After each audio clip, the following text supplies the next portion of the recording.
반갑습니다. 네, 되게 오랜만에 이제 보는 것 같아요. 익숙한 얼굴들이 막 보여. 사실은 안 익숙한 얼굴이 거의 없어요. 이제 다 익숙한 얼굴이네. 응. 자, 이제 오랜만에 이제 그 모의고사 이제 다시 시작했네요. 이제 진도별 모의고사 이제 끝나고 그 한 달 쉬었나요? 이제 한 달 정도 이제 쉬었다가 이제 그 전범위 모의고사 들어가는데 그 뭐냐 전범위 모의고사는 사실 이제 진도별 모의고사보다는 이제 문제를 풀기가 조금 어려워요. 근데 제가 사실 이제 문제를 낼 때 그 좀 고민이 많았던 게 이거를 이제 그 순서를 섞을까 이제 순서를 섞지 말까 이제 고민하다가 순서 안 섞었어요. 여러분 이제 그 하나라도 이제 그 순서대로 됐으면 이제 그래도 조금 이제 그 뭐야 문제 이제 맞히기 편하잖아요. 그래서 별 그 섞진 않고 그냥 이제 순서대로 이렇게 쭉 이제 출제를 했습니다. 그래도 이게 그 전범위 모의고사는 좀 압박감이 좀 있어요. 압박감이 있어서 그 번지수를 이제 잘 찾아가면서 이제 문제 이제 푸시면 될 것 같아요. 지금 우리가 이게 160제인가요? 160제고 그 이제 그 한 번에 이제 2회분씩 풀 거예요. 2회분씩 이제 풀 거고 아마 그러면 이제 4주면 이제 끝나겠다. 4주 끝나면은 여러분 이제 당장 시험 봐야 되는데 그런 이제 그 뭐야 일정상 그렇죠? 이제 이게 그리고 이제 교재도 이제 다 나와 있어요. 교재도 나와 있어가지고 그 뭐 교재를 이제 보실 분들 이제 교재를 이제 보셔도 되는데 그 오프라인 강의에서는 요거를 이제 전부 다 프린터로 이제 배포를 해가지고 그 다음에 그 제가 뭐야 진도별 모의고사 이제 별도로 이제 채점 같은 거 안 했는데 요건 이제 채점을 좀 하려고 그래요. 그 채점을 해서 이게 밖에 이제 방 같은 거 붙여 있대. 뭐 그렇게 이제 비슷하게 그렇게 이제 하려고 합니다. 그리고 시간은 그 15분을 드릴까 이제 18분을 드릴까 이제 고민이 많았는데 원래는 그 행정법 그 시험 문제는 실제 시험장 가가지고 15분 만에 풀어야 돼요. 그 뭐 마킹까지 다 해가지고 이제 15분 만에 이제 풀어야 되는데 그래도 연습을 하는 거니까 연습하는 거니까 그 이제 18분 정도 이제 시간을 이제 드릴 테니까 그 꼼꼼하게 이제 심사숙고해 가면서 이제 정답을 이제 체크하는 이제 그런 노력을 좀 해주세요. 자, 문제지는 다 받으셨죠? 문제지 받으셨죠? 오말 카드도 체크할 거예요, 체크할 거니까 그 가급 좀 내주세요. 내주세요. 그러니까 뭐 거기다가 이제 자기 이름을 쓰면 좀 쪽팔릴 수가 있으니까 뭐 이제 뽀로로라든지 이렇게 이제 쓴다든지 뭐 그렇게 쓰든지 그렇게 이제 하면 되지. 예전에 보니까 그런 사람도 있더라고. 제가 그 헌법 예전에 이제 모의고사 하는데 그 어떤 사람이 이제 이름을 김건호라고 썼더라고. 참나. 아니 근데 김건호라고 썼으면은 이제 100점을 맞아야지. 점수도 이제 형편없으면서 김건호라고 쓰면 어떻게 해? 그지? 그렇게 하지 말고 그렇게 하지 말고. 어쨌든 자기만 알아볼 수 있는 이제 그렇게 이제 해주시면 될 것 같아요. 자, 1회 문제 다 가지고 계셔요? 1회 문제? 시간 이제 18분 드릴 테니까 이제 문제 한번 쭉 풀어보고 이제 해설을 또 열심히 해드릴게요.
문제 풀만한가요? 이게 또 오랜만에 이제 문제를 푸니까 잘 안 되죠, 죠?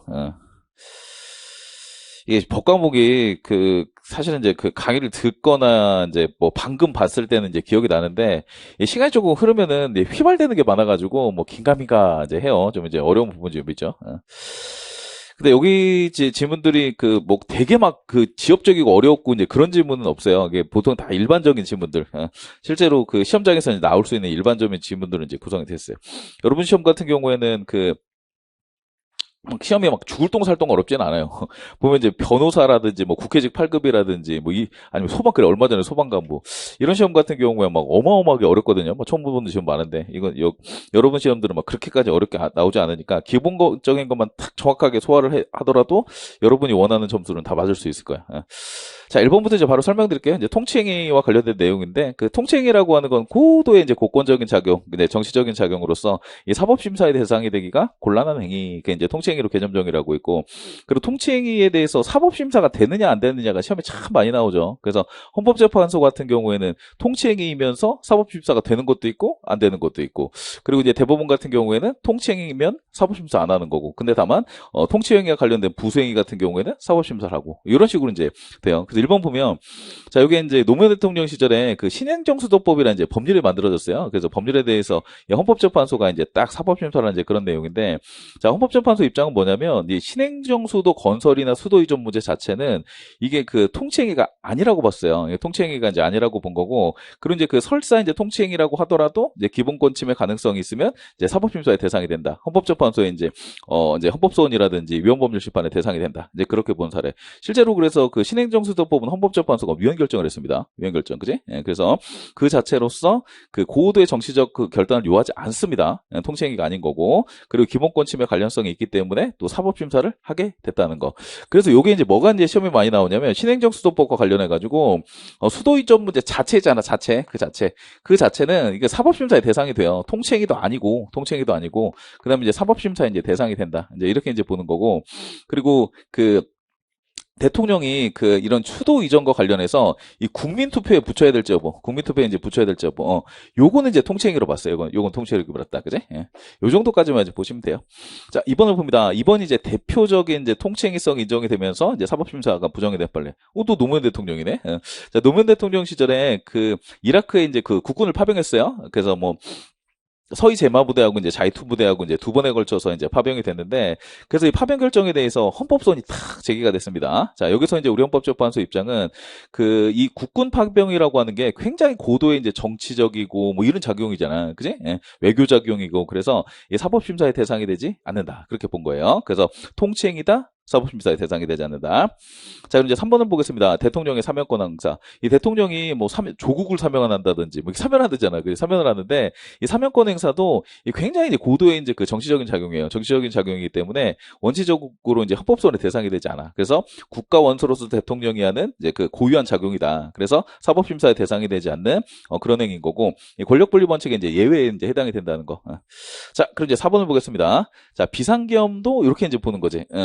자, 우리 대법원 입장이에요. 대법원 같은 경우에는 이제 계엄 선포와 관련해서는 이 계엄 선포에 이제 요건이 구비했냐, 뭐 국가 비상사태라는 뭐 요건이 구비했냐, 아니면 계엄이 이제 정당하냐 부당하냐, 당부당에 대해서는 요거는 이제 심사를 못 한다는 거야. 이건 이제 통치행위이기 때문에 심사를 못 한다. 근데 만약에 이 계엄 선포 자체가 국헌문란이다. 국헌문란의 목적이다. 아니면 이제 뭐 군사반란이다. 자, 그럼 이제 뭐로 심사할 수가 있냐면 범죄인지 아닌지 심사할 수 있다는 거. 범죄인지 아닌지 심사할 수 있다. 이 판례 같은 경우에는 전두환 노태우 판례, 그래서 12.12 5.18을 거쳐서 이제 계엄이 이제 선포가 됐는데, 그때 이제 이게 군사반란이다, 내란이다. 그래서 이제 형사재판을 통해서 결국 이제 전두환 같은 경우에는 무기징역이 선고가 됐죠. 그리고 이제 노태우 같은 경우 17년형이 선고가 됐고, 이런 식으로 이제 사법심사를 하죠. 4번입니다. 자, 이번에 이제 신뢰보원칙을 보겠습니다. 이제 신뢰보원칙은 이제 공적견해 표명이 있고, 그 다음에 귀책 사유 없는 이제 사인의 신뢰가 있고, 거기에 따라서 이제 사인의 처리가 있고, 그럼에도 불구하고 이제 행정청이 공적견해 표명하고 반하는 그런 이제 처분을 한다, 행위를 한다. 그러면 이제 신뢰보원칙 위반이 된다. 그렇게 보는 거죠. 자, 그래서 공적 견해 표명인지가 아닌지가 시험에 제일 많이 나와요. 그게 제일 많이 나오는데, 자, 1번 보면 개발 사업을 이제 하기 위해서 토지 지상에 예식장을 건축하는 것이 관계법령상 가능한지에 대해서 그 민원 예비 심사를 이제 그 신청을 했고요. 저촉사항 없음? 이렇게 이제 통보를 받았다는 거. 근데 저촉사항이 없다는 거는 예식장을 건축하는데 문제가 없다는 거지 개발 부담금을 부과를 안 하겠다는 얘기는 아니잖아. 그렇잖아. 당연히 이제 개발이익이 발생을 하면 거기에 따라서 이제 개발이익을 환수하기 위해서 부담금 부과 처분 얼마든지 할 수가 있죠. 그죠? 그래서 이거는 개발 부담금 부과를 안 하겠다는 공적 견해 표명은 아니었다. 부과해도 신뢰보원칙에 위반되지 않는다. 2번 과세관청이 납세의무자한테 부가가치세 면세사업자용 등록증을 교부를 했다. 제가 부가세 면세사업자예요. 부가세 교육이라든지 출판이라든지 아니면 뭐 농림수산업이라든지 그런 업종에 종사하면 이제 그 부가세가 면제가 되는데, 근데 이건 정확하게 이제 그 부가가치세 면제에 해당이 되는 사업을 해야지만, 영업활동을 해야지만 이제 부가가치세가 면제가 되는 거고, 아무리 내가 부가가치 사업자라고 하더라도 다른 이제 뭐 부가가치세가 부과가 되는 이제 사업을 한다. 그럼 당연히 부가가치세 내야 돼요. 그지? 그래서 이런 사업자 등록증을 교부했다고 해서 무조건 부가가치세 과세하지 않겠다. 그런 국제 견해 표명이라고 볼 수는 없어요. 다른 사업하면 당연히 부가가치세 부과가 돼야 되겠지. 자, 3번 봅니다. 이게 3번이 미법한 작용도 신뢰보호의 대상이 되는 공적 견해 표명이 될 수 있다는 거야. 이게 원래는 이제 음주를 이제 많이 해가지고 그 보통 이제 0.08 이상이면 이제 그 혈중 알코올 농도 이상의 면허 취소가 돼야 되잖아. 그래서 경찰관이 원래는 면허 취소를 했어야 되는데 이게 실수로 면허 정지 처분을 했어요. 그러니까 상대방 입장에서는 면허 정지 처분을 받았으니까 내가 면허 정지 처분을 그 혈중 알코올 농도에 따라서 면허 정지 처분을 받았구나. 이렇게 딱 이제 생각하고 있었다는 거지. 신뢰가 형성이 됐다는 거지. 자, 그리고 이제 그 이후에 지방경찰청장이 이거는 이제 면허 취소 사유다. 그러면서 면허 정지 처분을 취소하고 면허 취소 처분을 해버렸다는 거야. 그지? 그러니까 애초에 이제 면허 정지 처분을 위법한 게 맞아요. 왜냐하면 이제 도로교통법상 이제 원래는 이제 취소가 나가야 되는데 취소가 나가야 되는데 정지가 나갔기 때문에 위법한 건 맞는데, 위법에 있어서 뭐가 생길 수 있다? 신뢰가 생길 수 있다. 그래서 자, 운전면허 정지를 취소하고 나중에 이제 운전면허를 취소하게 되면 이게 신뢰보원칙 위반이 된다는 거. 자, 그리고 4번 볼게요. 이게 이제 사인의 신뢰가 이제 보호할 가치가 있어야 된다. 귀책 사유가 없어야 된다. 이제 그런 부분인데, 정부 정책에 의해서 유인된 신뢰가 형성이 됐으면 당연히 이제 신뢰보원칙을 이제 강력하게 적용을 해줘야 되는 거고, 그리고 법률이 부여한 기회를 단순히 활용한 거에 불과하다. 이거 뭐 쥐가 활용한 거에 불과하기 때문에 이 사적 위험 부담의 이제 범위이기 때문에 보호할 가치 있는 신뢰가 아니다. 뭐 그런 식으로 보죠. 자, 3번 봅니다. 행정규칙. 나 이게 또 이 행정입법에서 그 법규명령보다 행정규칙이 참 어렵죠. 자, 우리 행정입법이라고 하면 크게 그 대외적 효력을 가지는 이제 그 법규명령이라는 게 있고, 그다음에 대외적 효력을 가지는 게 아니라 대내적으로 이제 공무원들이라든지 하급 행정기관을 구속하는 행정규칙이라는 거 있어요. 근데 행정규칙도 원칙적으로는 대외적 효력이 없겠지만 뭐 재량준칙이라든지 아니면 법령 보충규칙이라든지 그러면 대외적 효력을 가질 수가 있죠. 자, 1번 보겠습니다. 한국수력원자력 주식회사가 공급자 관리 지침을 만들었고, 공급자 관리 지침을 이제 그 근거로 해서 이제 거래 제한 조치를 했다라고 돼 있고, 자, 공급자 관리 지침은 대외적 구속력이 없는 행정규칙이다라고 돼 있죠. 자, 기본적으로 이게 이제 이 한국수력원자력이라고 하면 공기업이잖아요. 공기업이 뭐 입찰 참가 자격 제한을 한다라든지 뭐 그런 기준을 만들기 위해서 이 공급자 관리 지침을 만들었다는 거야. 그래서 내부적 기준에 불과하기 때문에 대외적 구속력이 없습니다. 그래서 실제로 이제 거래 제한 조치라든지 이런 입찰 참가 자격 제한이라든지 그런 조치에 근거가 되는 부령이나 총리령도 시행규칙도 행정규칙으로 봐요. 행정규칙으로 본다. 그지? 예, 그 정도 보시고. 자, 그리고 2번을 보겠습니다. 자, 우리 행정규칙은 원칙적으로 대외적 효력은 없고 이제 내부적 효력만 있다는 거. 근데 뭐라고 돼 있냐? 그래. 네 번째 줄, 다섯 번째 줄을 보면 행정조직 내부적으로도 효력을 가지지 못하고 대외적으로도 국민이나 법원을 구속하는 이제 효력이 없다고 돼 있는데, 자, 업무 처리 절차나 법령의 해석 절차를 기준 행정규칙이 소위 말하는 이제 법령 해석준칙이라고 해요. 해석준칙. 자, 요거는 이제 그 행정규칙이기 때문에 당연히 공무원 구속할 거고요. 그다음에 하급 행정기관도 당연히 구속해. 그래서 대내적 효력은 있고 대외적 효력은 없겠죠. 자, 3번 재량준칙. 자, 재량준칙은 그 법률에는 행정청이 이제 재량권을 행사하라고 돼 있는데, 재량권을 또 함부로 마구잡이로 행사하면 안 되니까 행정 내부적으로 뭐 개인 택시 면허 지침이라든지 뭐 이런 재량권을 행사한 이제 기준을 만들어 놓고 있다는 거. 재량준칙은 원칙적으로 행정규칙이기 때문에 재량준칙을 위반했다고 해가지고 위법이 되는 건 아니야. 근데 다만 이 재량 준칙이 대외적으로 이제 공표가 되고 반복 시행이 되고 관행이 되고 그러면 이러한 재량 준칙을 이제 위반하게 되면 결국 이제 신뢰보원칙이라든지 평등원칙을 위반을 하게 될 수가 있어서 그러면 이제 위법하게 될 수가 있겠지, 그지? 그래서 반복 시행이 돼서 관행이 된 재량 준칙은 자기 구속력이 발생하면서 대외적 효력이 인정될 수 있는데 일반적 재량 준칙이라고 출제가 되면 이건 대외적 효력이 없어요. 대외적 효력이 없다. 자, 4번을 보겠습니다. 이거 어려움 지음이지. 자, 법령 조례 행정규칙이 들어있어요. 행정규칙. 행정규칙. 특별한 그 규정이 없는 한 공포한 날로부터 20일 경과하면 효력이 발생한다고 되어 있는데, 자, 법령이나 조례 같은 경우에는 뭐 특별한 규정이 없으면 20일이 지나면 효력이 발생하는 게 맞아요. 그리고 국민의 권리 제한이나 의무 부담에 이제 직접적인 내용을 가진 그런 이제 불리한 내용의 그 법규 명령 같은 경우에는 30일이 지나면 이제 효력이 발생하라. 뭐 이렇게 돼 있잖아. 근데 여기 지금 행정규칙은 공포가 효력 요건인가요? 효력 요건이 아닌가? 효력 요건 아니요. 행정규칙은 대내적 효력밖에 없고 대외적으로 효력이 없으니까 국민들한테 굳이 내용을 알릴 필요가 없어요. 그래서 공포가 효력 요건이 아니라 이 행정규칙을 준수해야 되는 이제 수범자한테 적절한 방법으로 도달만 되면 효력이 발생합니다. 자, 그리고 4번 봅니다. 이제 법률행위와 관련된 내용. 1번이 참 어려운 질문이에요, 이게. 자, 건축허가는 대물적 허가다. 대물적 허가라고 하는 건 물건에 대한 허가고요. 건축허가는 어떤 성격을 가지고 있냐면 이 땅에 건물을 지을 수 있다. 이거야. 이 땅에 건물을 지을 수 있다. 그게 누가 됐던 거지. 누가 됐던 간에 이 땅에는 건물을 지을 수 있는 것이다. 이런 식으로 이제 허용을 해주는 게 건축허가야. 그래서 사람에 대한 허가가 아니죠. 뭐 운전면허라든지 그런 사람에 대한 허가가 아니라 이제 대물적 허가고, 그래서 그 허가의 효과는 허가 대상 건축물에 대한 권리 변동에 수반해서 이전되고 별도의 승인 처분에 의해서 이전되는 거 아니다. 아, 1번을 좀 이게 뭐 나올 때마다 사실은 이제 정답은 체크를 하실 거예요. 정답은 체크를 하시는데 이게 좀 어려운 게 있는데, 그러니까 우리 이제 만약에 식품위생법상 영업허가를 받았다. 영업허가를 받는데 새로운 만약에 이제 영업허가에 대한 이제 양수인이 등장을 한다. 양수인이 등장한다. 그럼 이제 공법적으로 그 이 양수인이 그 법적으로 이제 허가자가 되려고 하면 영업자 지위승계 신고라는 걸 해야 되잖아. 지위승계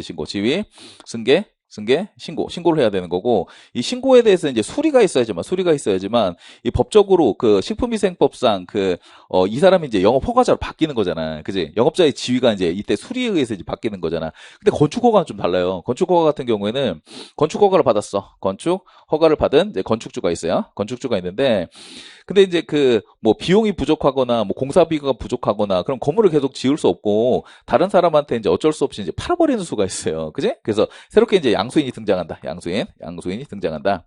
자, 이게 새로운 건축주야. 새로운 건축주. 자, 그러면 건축허가 같은 경우에는 지위승계 신고 수리가 필요 없어요. 지위승계 신고 수리가 필요 없이 그냥 이 건축허가, 그러니까 미완성이 이제 공사장이지. 공사장을 만약에 양수한 사람이 있으면 이 사람이 그냥 건축법상 건축주가 되는 거야. 근데 다만 이제 나중에 이제 이 건축 허가와 관련돼서 건축 행정과 관련해서 여러 가지 이제 절차상 문제가 있기 때문에 건축주 명의 변경 신고를 할 뿐입니다. 건축주 명의 변경 신고, 명의 변경 신고라는 걸 할 뿐이에요. 그지? 예. 그러니까 건축주 명의 변경 신고가 있어야지만 건축주가 바뀌는 게 아니야. 놀랍게도 이렇게 돼 있어요. 건축 허가는. 왜? 대물적 허가의 성격을 가져서 그래요. 자, 그렇다는 거. 그래서 그 권리 변동에 수반해서 이전했다는 거는 미완성의 공사자를 내가 만약에 양도양수 계약을 통해서 딱 인수를 했다. 시설을 인수했다. 그러면 내가 건축법상 그냥 건축주가 되는 거야. 건축 허가자가 되는 거야. 별도의 이제 승인 처분. 그러니까 영업자 지위 승계 신고 수리 같은 거 필요 없다는 거죠. 자, 그리고 2번을 보면 이제 개인 택시 운송 사업면허는 이게 소위 말하는 이제 구역 영업 사업이라고 해서 이제 서울 지역에서 이를테면 또 경기도 지역에서 독점적으로 이제 이런 이제 택시 운행을 할 수 있는 권리가 설정이 되는 거예요. 독점권을 설정하는 거기 때문에 강상 특허에 해당이 된다. 자, 3번 행정재산의 목적의 사용. 뭐 목적의 사용이든 뭐 목적성 사용이든 뭐든 간에 행정재산을 특별히 사용할 수 있는 권리를 설정해 주는 거거든요. 공물사용권을 설정하기 때문에 인가가 아니라 강상 특허에 해당이 된다. 자, 4번에 이제 귀하허가 같은 경우에는 외국인한테 대한민국 국민으로서 이제 포괄적인 지위가 설정이 되니까 강상 특허인 건 아시죠? 강상 특허예요. 그래서 국적법상 귀하 요건에 전부 다 충족한다고 하더라도 무조건 이제 귀하 허가를 해줘가지고 우리나라 국적을 줘야 되는 건 아닙니다. 공익상 다른 사유를 들어가지고 거부를 할 수가 있습니다. 그지? 공익상 법률의 규정이 없는 공익상 다른 사유를 들어서 거부할 수 있는 행위는 재량행위인 거야. 재량행위. 그지? 그래서 재량행위에 해당이 된다. 자, 5번을 보겠습니다. 이제 하자승계. 자, 하자승계는 이제 선행행위가 불가장력이 발생했고 위법 사유가 있어. 단순 이제 취소 사유가 있어. 그리고 후행 처분 같은 경우에는 이제 적법하고 그다음에 그 불가장력이 발생하지 않았어. 근데 뭐가 소송의 대상이 된다? 후행 처분이 소송의 대상이 되는 거죠. 후행 처분에 대해서 소송을 제기한 다음에 선행 처분이 위법하니까 후행 처분 취소해 주세요. 이렇게 주장하는 거. 그게 하자승계입니다. 자, 하자승계가 인정이 되려면 선행 처분하고 후행 처분 사이에 이 하나의 법률 효과, 결합해서 하나의 법률 효과가 발생을 하게 되면 이제 하자승계가 인정이 된다고 보는 거고, 독립해서 각각 별개의 처분이다. 별개의 법률 효과를 발생한다. 그러면 하자승계가 안 되는 게 원칙이죠. 대표적으로 하자승계가 되는 게 대집행에서 도감면청, 그리고 강제징수 절차에서 죄송합니다. 대집행에서 이제 개통실비, 그 다음에 강제징수 절차에서 도감매청. 이런 건 이제 하자승계가 인정이 되죠. 자, 1번 볼게요. 그래서 궁세징수법에 의해서 가산금 납부 독촉이라고 돼 있다. 독촉. 그지? 독촉. 그 이후에, 안매청이 이제 징수처분에 해당이 돼요. 그래서 독촉과 징수처분 사이에서는 뭐가 인정이 된다? 하자승계가 인정이 된다. 그래서, 적법한 징수처분에 대해서 소송을 제기한 다음에 그 선행 납부 적촉이 위법하니까 징수처분을 취소해 주세요. 이렇게 주장할 수 있는 여지가 있다는 거죠. 그게 1번이에요. 그리고 나온 김에 말씀드리는데, 우리 가산금 있잖아요, 가산금. 가산금이 이제 법정 지연이자가 이제 가산금인데, 가산금 자체는 처분인가요? 처분이 아닌가요? 가산금 자체는 처분이 아니에요. 왜냐하면 가산금이라고 하는 게 법률에 의해서 딱 3%면 3%, 이게 이제 자동적으로, 자연적으로 이제 붙는 거야. 행정처 의사표시로 붙는 게 아니기 때문에 가산금은 처분이 아닙니다. 근데 가산금을 안 내면 납부 독촉이 들어갈 수가 있는데, 납부 독촉은 처분이야. 납부 독촉. 이렇게 되는 거죠. 자, 2번 봅니다.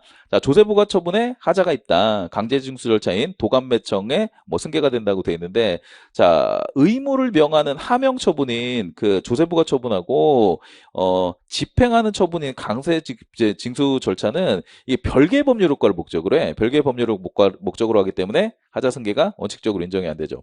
3번 판례는 되게 중요하구나. 3번하고 이제 4번 판례가 중요하겠구나. 자, 요건 뭐냐면, 원칙적으로 독립해서 별개의 법률 효과를 목적으로 한다. 그러면 하자승계는 안 되는 게 원칙이에요. 하자승계가 안 되는 게 원칙. 근데 예외적으로 하자승계가 되는 판례가 딱 3가지 판례가 있지. 무조건 외워야 돼, 이거. 자, 독립해서 별개의 법률 효과를 목적으로 하는데 하자승계가 인정이 되는 거. 이 첫 번째로 개별 공시지가하고 공시지가하고 이제 조세부가 처분 사이. 그러니까 개별 공시지가하고 조세부가 처분은 별개 법률 효과를 목적으로 하거든요. 그럼에도 불구하고 이게 개별 공시지가의 위법을 주장하지 못하게 하면 너무 과다하게 나온 이제 조세를 납부해야 되는 어마어마한 불이익이 생기는 거야. 그지? 예측할 수 없는, 그리고 회피할 수 없는, 자, 수인 불가능한 그런 이제 피해가 생기기 때문에 예외적으로 이제 하자승계가 인정이 되고요. 그리고 표준제 공시지가고요. 표준 공시지가하고 공시지가. 자, 표준 공시지가가 이제 손실보상에 이제 근거가 되는 공시지가이기 때문에 손실보상하고 이렇게 이제 연결이 되지. 그래서 손실보상의 승계가 된다는 거. 손실보상의 승계가 된다는 거. 이게 수용재결의 승계가 된다는 거. 수용재결의 승계가 된다. 자, 그리고 이제 지금 여기 나온 거, 친일파 결정하고, 친일파를 결정하는 거하고, 그 다음에, 친일파로 결정이 되니까, 예전에 이제 독립유공자법에 따라서 이제 각종 이제 지원금 같은 걸 받고 있다가, 야, 더 이상은 이제 독립유공자가 아니다. 그래서, 이렇게 이제 배제하는 결정. 친일파로 결정하는 거하고, 독립유공자법 배제 결정도 별개의 법률 효과를 목적으로 하지만, 선행행위 하자를 이제 주장하지 못하게 하면, 진짜 예측 불가능한, 아니면 이제 수인할 수 없는 그 피해가 발생할 수가 있기 때문에, 이런 경우에도 예외적으로 하자승계가 인정이 된다. 3가지 판례는 무조건 함께해야 돼요. 자, 3번 설명드렸고요. 그리고 4번은 표준제 공시지가하고 과세처분이 아니에요. 과세처분이 아니라 손실보상 내지는 수용재결이에요. 수용재결. 아니면 보상금 증감 청구 소송이라고 해도 되지. 예. 자, 그래서 개별 공시지가하고 과세처분 사이에 하자가 승계가 돼요. 개별 공시지가하고. 자, 6번 봅니다. 이제 공법상 계약. 자, 지자체를 당사자로 하는 계약. 우리 이제 이게 소위 말하는 이제 행정계약이라는 건데, 행정계약에는 이 일반 사법이 적용되는 이제 사법상 계약도 있고요. 그리고 이제 행정기본법이 적용되는 이제 공법상 계약도 있어요. 공법상 계약도 있는데, 근데 기본적으로 우리 지방계약법이 만들어져 있기 때문에 사법상 계약인지 공법상 계약인지 관계없이 원칙적으로는 지방계약법이 적용돼요. 지방계약법이 적용된다. 자, 그리고 2번 보면 공법상 계약은 행정주체끼리도 체결할 수 있고요. 행정주체하고 사인하고 체결될 수도 있고, 사인하고 체결될 수도 있어요. 근데 원칙적으로 제일 많은 거는 당연히 이제 행정주체하고 사인하고 체결되는 게 제일 많긴 하지만, 행정주체 상호간에도 있다. 이를테면 이제 광역지자체가 기초지자체한테 뭐 교육사무를 위탁한다든지, 그럼 위탁계약이 적용된다든지 그런 게 있죠. 자, 3번.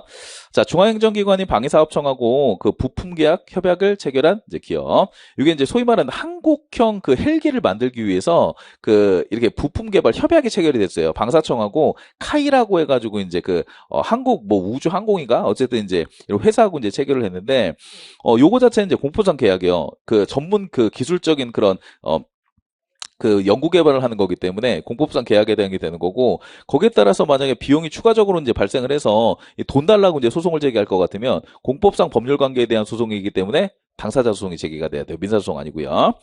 그리고 4번 보면 이제 국유 인판물 계약이라고 돼 있는데 이 국가가 체결하는 국가계약 공공계약이라든지 지방자치단체가 체결하는 공공계약이라든지 아니면 이제 공기업 준정부기관이 체결하는 공공계약이라든지 원칙적으로 사법상 계약이야. 사법상 계약.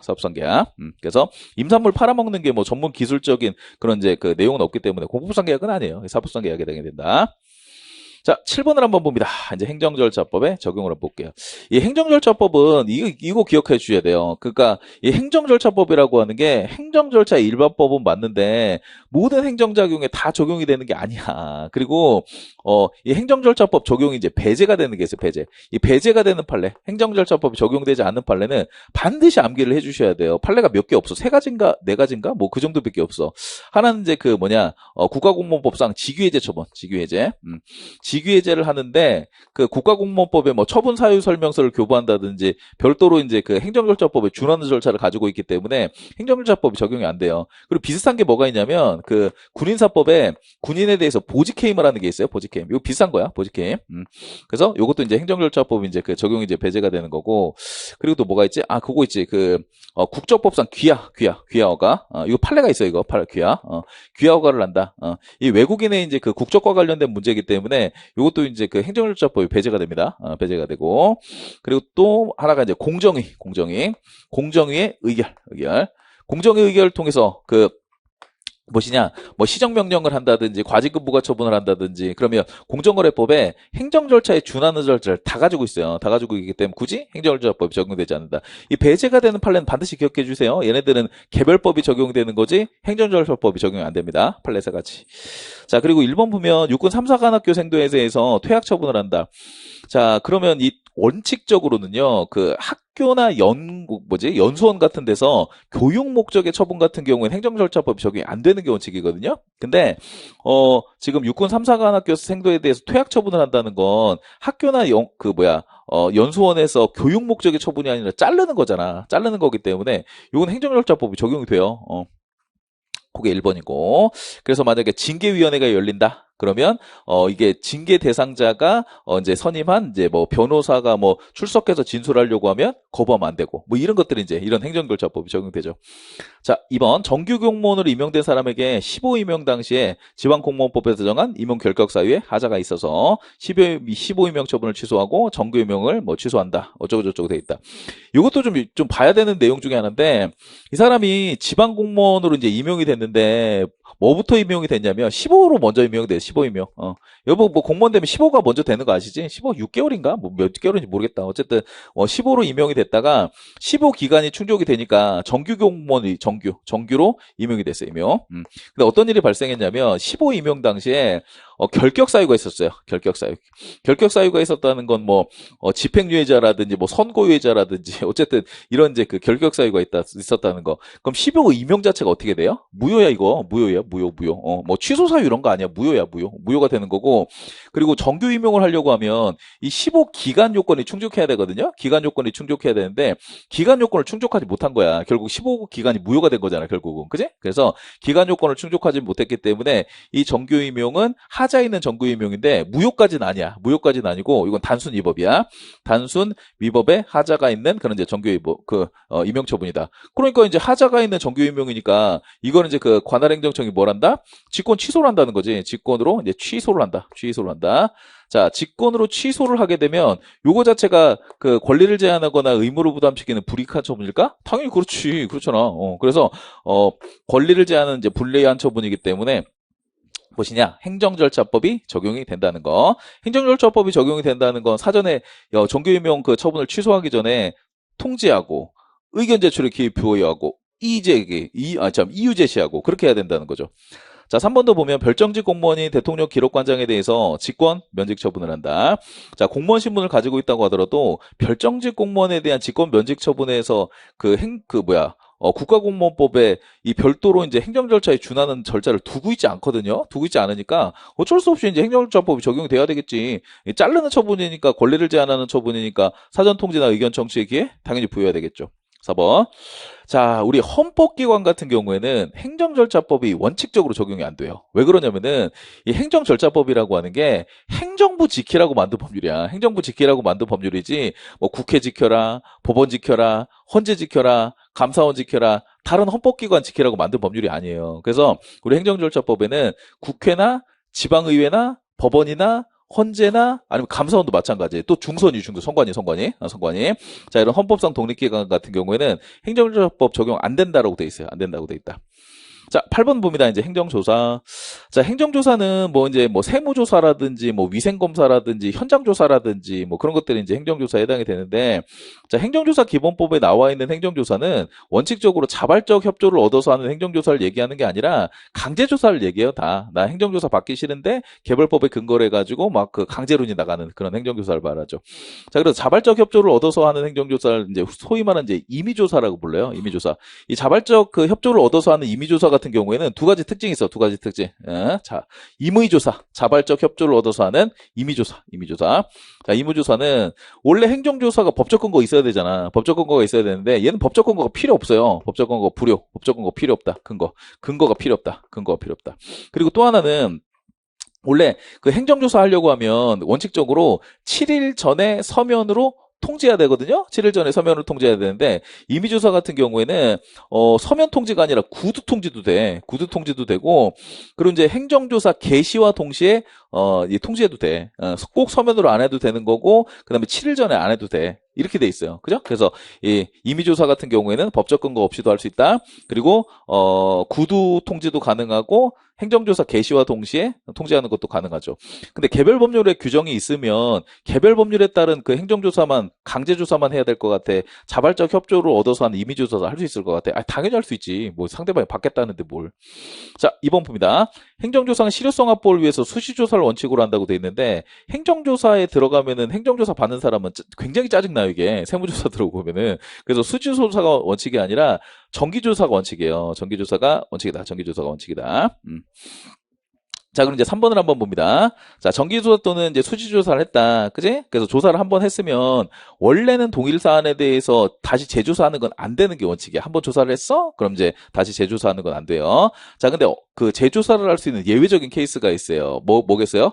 법령 위반 혐의가 있을 때. 법령 위반 혐의가 있으면 재조사가 가능하다. 자, 그리고 4번 한번 봅니다. 4번도 좀 지엽적이고 하네.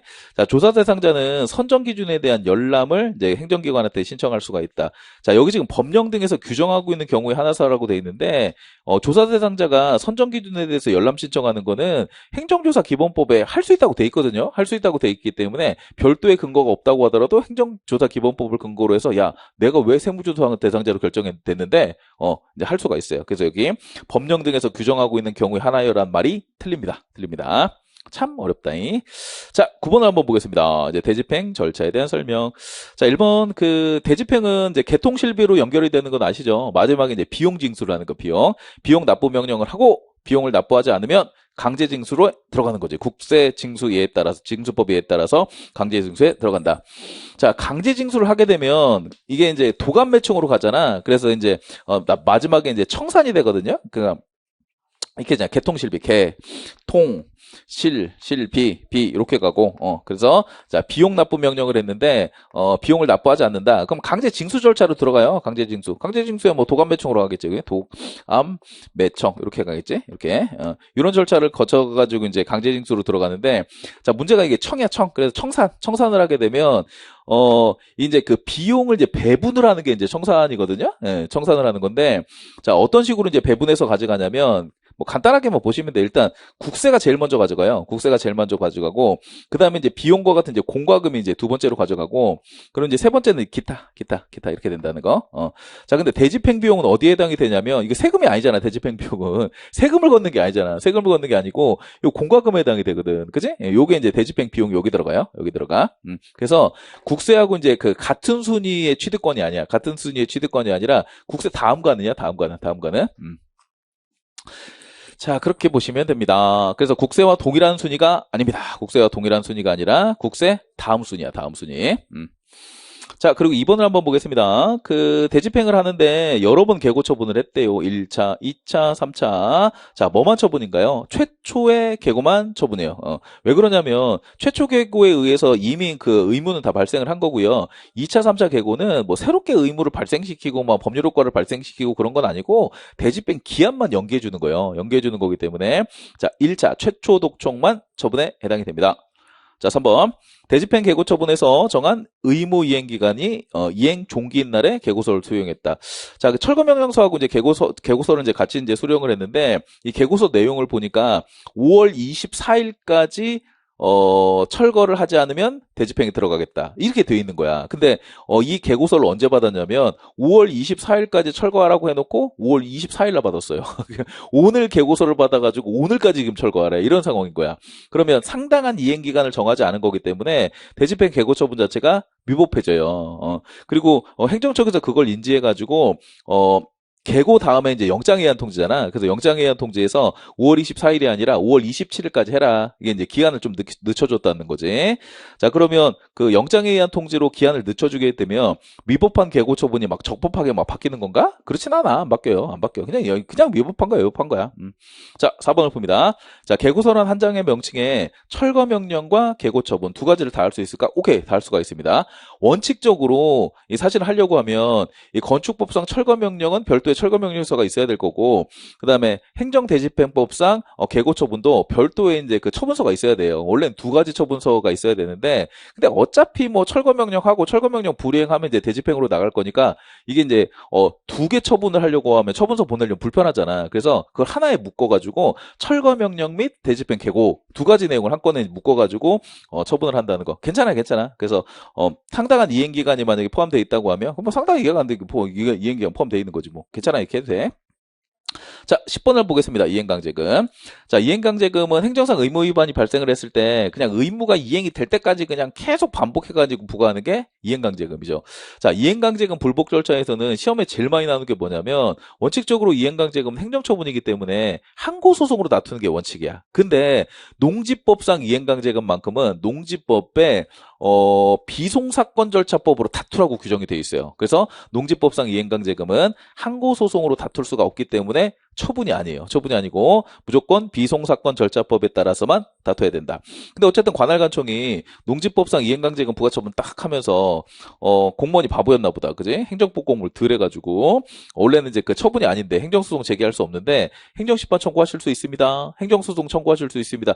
잘못 안내를 했다는 거야. 그럼 잘못 안내를 하게 되면 법원이 그 잘못 안내했으니까 법원이 재판을 해줘야 되나요? 야, 세상에 그런 게 어디냐. 공무원의 말 한마디에 의해서 법원의 재판 관할이 생기는 게 어디냐. 이런 거 없어요. 그래서 잘못 안내한 경우 행정소송 재판 관할이 생기는 게 아니라 그냥 부적법한 소송이 돼요. 자, 그리고 2번 봅니다. 자, 개발제한구역법에 따라서 이행강제금을 부과징수할 때마다 시정명령 절차를 다시 거쳐야 된다고 되어 있는데, 자, 이행강제금은 이렇게 돼 있죠. 이행강제금 뭐 대집행하고 비슷하지. 예. 그러니까 이런 거지. 대집행하고 그다음에 이제 이행강제금. 대집행하고 이행강제금이 어떤 식으로 이제 부과가 되느냐. 일단 시정명령을 먼저 해야 돼요. 시정명령을 먼저 해야 되고 의무를 부과를 해야 되겠지. 예. 그리고 시정명령 불이행 있다. 불이행 있으면 거기에 따라서 그 대집행이든 이행강제금이든 계고가 나가요. 계고. 대집행 계고 같은 경우에는 대집행 할 거야 이렇게 계고하는 거고, 그 다음에 이행강제금 같은 경우에는 이행강제금 부과할 거야 이렇게 계고가 나가는 거지, 그지? 예. 그리고 계고에 따라서 뭐 대집행을 하든 이행강제금을 하든, 이행강제금 같은 경우는 이제 부과를 하겠죠. 부과를 하고 거기에 따라서 이제 징수를 하고 이렇게 징수. 자, 이행강제금이 이제 반복해서 부과될 수 있잖아. 반복해서 부과될 수 있으면 어디서부터 반복을 해야 되느냐 이런 문제가 발생을 할 수가 있어요. 시정명령부터 반복을 해야 될 것이냐, 아니면 이건 이제 계고만 반복을 하면 될 것이냐 이런 문제가 있지. 뭐만 반복하면 돼요? 시정명령을 반복할 필요는 없어요. 왜냐하면 시정명령은 한번 의무를 명한 거기 때문에 시정명령을 반복할 필요는 없고, 계고는 반복해야 돼. 왜냐하면 계고에 의해서 지금 부과징수가 끝났으니까 이 계고는 이제 이미 이제 목적이 달성이 된 거기 때문에 계고는 또 해줘야 돼, 계고. 그래서 계고하고 부과하고, 그 다음에 계고 또 하고 부과하고, 이렇게. 그래서 시정명령이 반복이 되는 게 아니라 계고 처분은 반복해줘야 돼. 이렇게 이제 부과를 해야 되겠죠. 자, 그래서 시정명령까지는 다시 할 필요가 없습니다. 그리고 이제 이행강제금이 이게 일신 전속적 의무예요. 이행강제금은 기본적으로 그거잖아. 행정상 의무 불이행이 발생을 했을 때 금전을 부과하겠다고 심리적으로 압박을 가해가지고 의무행을 달성시키는 간접강제수단이잖아, 그지? 그래서 심리적으로 압박을 받은 사람만 이행강제금 납부 의무가 있는 거고, 그게 아니라고, 상속인이라든 이런 사람들은 없어요. 그러니까 아버지가 이제 이행강제금 부과를 받고 사망을 하셨다. 그럼 자식이 납부할 의무는 없어요. 자, 그래서 사망한 사람한테 이제 이행강제금 부과하는 거 당연히 무효예요. 당연히 무효고, 그리고 이 사람이 비송사건 절차법에 의해서 이제 소송을 제기해가지고 이제 항상 한참 다투고 있었는데, 안타깝게 사망했다고 하면 이행강제금을 납부할 사람이 없어지기 때문에 그냥 재판 절차는 종료가 되고 끝난다. 상속인한테 승계되고 그런 거 아니고. 그리고 4번은 다들 아시겠다. 이행강제금은 반복해서 부과하고 이제 징수할 수가 있는데, 만약에 의무행위 됐다라고 하면 더 이상 새로운 이행강제금 부과하는 건 불가능해요. 불가능한 거고, 그리고 이미 부과된 부분은 강제징수를 합니다. 그거는 강제징수를 한다, 그지? 이렇게 돼 있고. 넘어가 봅니다. 이제 11번. 자, 행정질서벌로서 이제 과태료. 이제 행정벌로 들어와 있지. 행정벌에는 행정형벌하고 행정질서벌이 있는데, 과태료는 행정벌은 아니에요. 아니, 행정형벌은 아니에요. 형벌이라고 하면 형법에 규정되어 있는 사형, 무기, 징역, 아니면 벌금, 과료, 이런 게 이제 형법에 규정되어 있는 형이 형사재판을 통해서 이제 선고가 되는 걸 형벌이라고 불러요. 행정형벌. 그리고 행정형벌 같은 경우에는 형벌이기 때문에 죄형 법정주의가 적용돼요. 죄형 법정주의는 범죄와 형벌에 대한 사항은 법률로 정해라. 그지? 그래서 형벌만 죄형 법정주의가 적용이 됩니다. 자, 과태료는 근데 행정형벌이 아니라 행정질서벌이기 때문에 죄형 법정주의가 적용이 안 돼요. 안 된다. 자, 2번을 봅니다. 자, 우리 이제 이제 조례가 아니라 질서위반행위 규제법에 따라서 과태료는, 뭐가 과태료냐면, 행정법규 위반이 있거나, 조례 위반인 경우에도 이게 이제 질서 위반 행위를 봐요. 질서 위반 행위 본다. 그래서 민사법 위반이라든지 소송법 위반이라든지 그래서 부과되는 과태료는 질서 위반 행위는 그건 질서 위반 행위는 아니고, 행정법규 위반에 의해서 과태료가 부과가 되면 질서 위반 행위에 해당이 되고 조례도 포함이 됩니다. 자, 그럼 이제 3번을 보겠습니다. 자, 질서위반행위 규제법하고요, 다른 법하고 내용이 이제 다르게 규정되어 있다. 자, 원칙적으로는요, 일반법하고 개별법이 있으면 개별법이 적용되는 게 원칙이거든? 근데 놀랍게도 질서위반행위 규제법은, 질서위반행위 규제법이란 일반법과 다른 법이 만약에 다른 내용을 규정하고 있으면 다른 법이 아니라 질서위반행위 규제법을 적용하도록 되어 있어요. 왜 그러냐면, 우리 행정법규가 우리나라에 한 1600개도 넘게 있어요. 거의 1700개 법률 조항이 있거든? 근데 이제 과태료가 또 이제 엔간하면 다 붙어 있어요. 그래서 이런 개별법규에 들어가 있는 과태료 부과징수 절차를 질서위반행위 규제법에서 정한 절차로 통일을 시키려고 한 거야. 통일을 시키려고 이제 질서위반행위 규제법이 만들어진 거기 때문에 다른 법률이 적용이 되면 통일이 안 되잖아. 그래서 질서위반행위 규제법을 적용하도록 했습니다. 그 구정이라고 하면 다른 법률 규정이기 때문에 이건 이제 틀린 질문이에요. 질서위반행위 규제법이 적용이 됩니다. 자, 4번을 봅니다. 이제 일사부재리와 관련된 거. 자, 일사부재리라고 하는 건 이제 동일한 사안 가지고 거듭 처벌받지 않는다. 내지는 동일한 사안 가지고 거듭 재판을 받지 않는다. 이게 일사부재의 원칙입니다. 우리 그 행정의 실효성확보수단 배우다 보면 그 일사부재의 원칙이라든지 이중처벌금지 원칙 지문 되게 많이 나오잖아. 많이 나오는데 일사부재의 원칙에 위반되는 그 사례가 딱 한 사례밖에 없어요. 그 한 사례가 뭐냐면 통고처분에 의해서 이제 범칙금 부과 처분이 됐고 범칙금을 납부했음에도 불구하고 그래서 과형 절차가 종료가 됐음에도 불구하고 또 그 벌금을 선고를 한다. 그거 있잖아, 그런 거. 그지? 그래서 통고 처분에 의해서 과형 절차가 종료가 됐는데 또 형사처벌한다. 그거를 제외하고는 이중처벌금지 원칙 내지는 일사부재료 원칙 위반이 없어요. 그래서 과태료하고 그 형벌도 병과가 가능해. 그래서 이거는 뭐 신규 등록 신청을 하고, 그 다음에 임시운행 허가를 받고, 뭐 어쩌고 돼 있는데, 임시운행 허가 기간을 도과해서 계속 운전하고 있으면 과태료 부과 처분되고요. 자동차 등록원부에 등록하지 않고 운전을 했다고 하면, 야, 이거 대포차 본 거야. 대포차를 본 거기 때문에 이건 좀 세게 처벌을 해요. 형사처벌이에요. 형사처벌. 그지? 예. 두 가지 병과한다고 하더라도 일사부재료 원칙에 위반되지 않는다. 자, 이제 소송으로 가서 이제 소해이익을 볼게요. 소해이익은 우리 이제 행정소송법 12조에 이제 법률상이익이라고 되어 있는데 회복되는 법률상이익 이렇게 되어 있지. 한마디로 승소 판결을 내려줄 만한 이익이 있겠느냐 없겠느냐. 그게 이제 소해이익이에요. 그래서 이미 그 처분의 효력이 이제 상실이 됐거나 그러면 취소 판결을 내려줘도 얻을 수 있는 이익이 없기 때문에 원래는 소해이익이 없는 게 원칙인 거야. 그러나 처분에 이제 효력이 이제 소멸을 했다고 하더라도 다른 법률상의 이익이 회복될 게 있다. 그러면 이제 소액이 있을 수가 있겠죠. 1번만 볼게요. 개발제한구역 안에서 공장 설립 승인하는 처분이 있었고 공장 설립 승인이 쟁송 취소가 됐다. 자, 이거는 또 어떤 일이냐? 지금 이제 처분이 두 가지 처분이 있어요. 이게 하나의 처분이 있는 게 아니라, 자, 개발제한구역 안에서 공장 설립 승인을 받은 게 있고요. 공장 설립 승인을 받은 게 있고, 자, 그리고 공장 설립 승인을 받으면 바로 이제 공장 건물을 지을 수 있는 게 아니라 당연히 공장 건물을 짓기 위해서 건축 허가도 별도로 받아야 돼요. 건축 허가도 별도로 받아야 된다. 그래서 어쨌든 이제 공장을 이제 운영하려고 하는 설립하려는 사람이 공장 설립 승인도 받아놓고 건축 허가도 받아놓은 상황입니다. 자, 뭐가 이제 소송의 대상이 돼서 취소 판결을 받냐면 요거 지역 주민들이 공장 설립 승인에 대해서 취소송 제기해서 이제 취소 판결을 받아놨어요.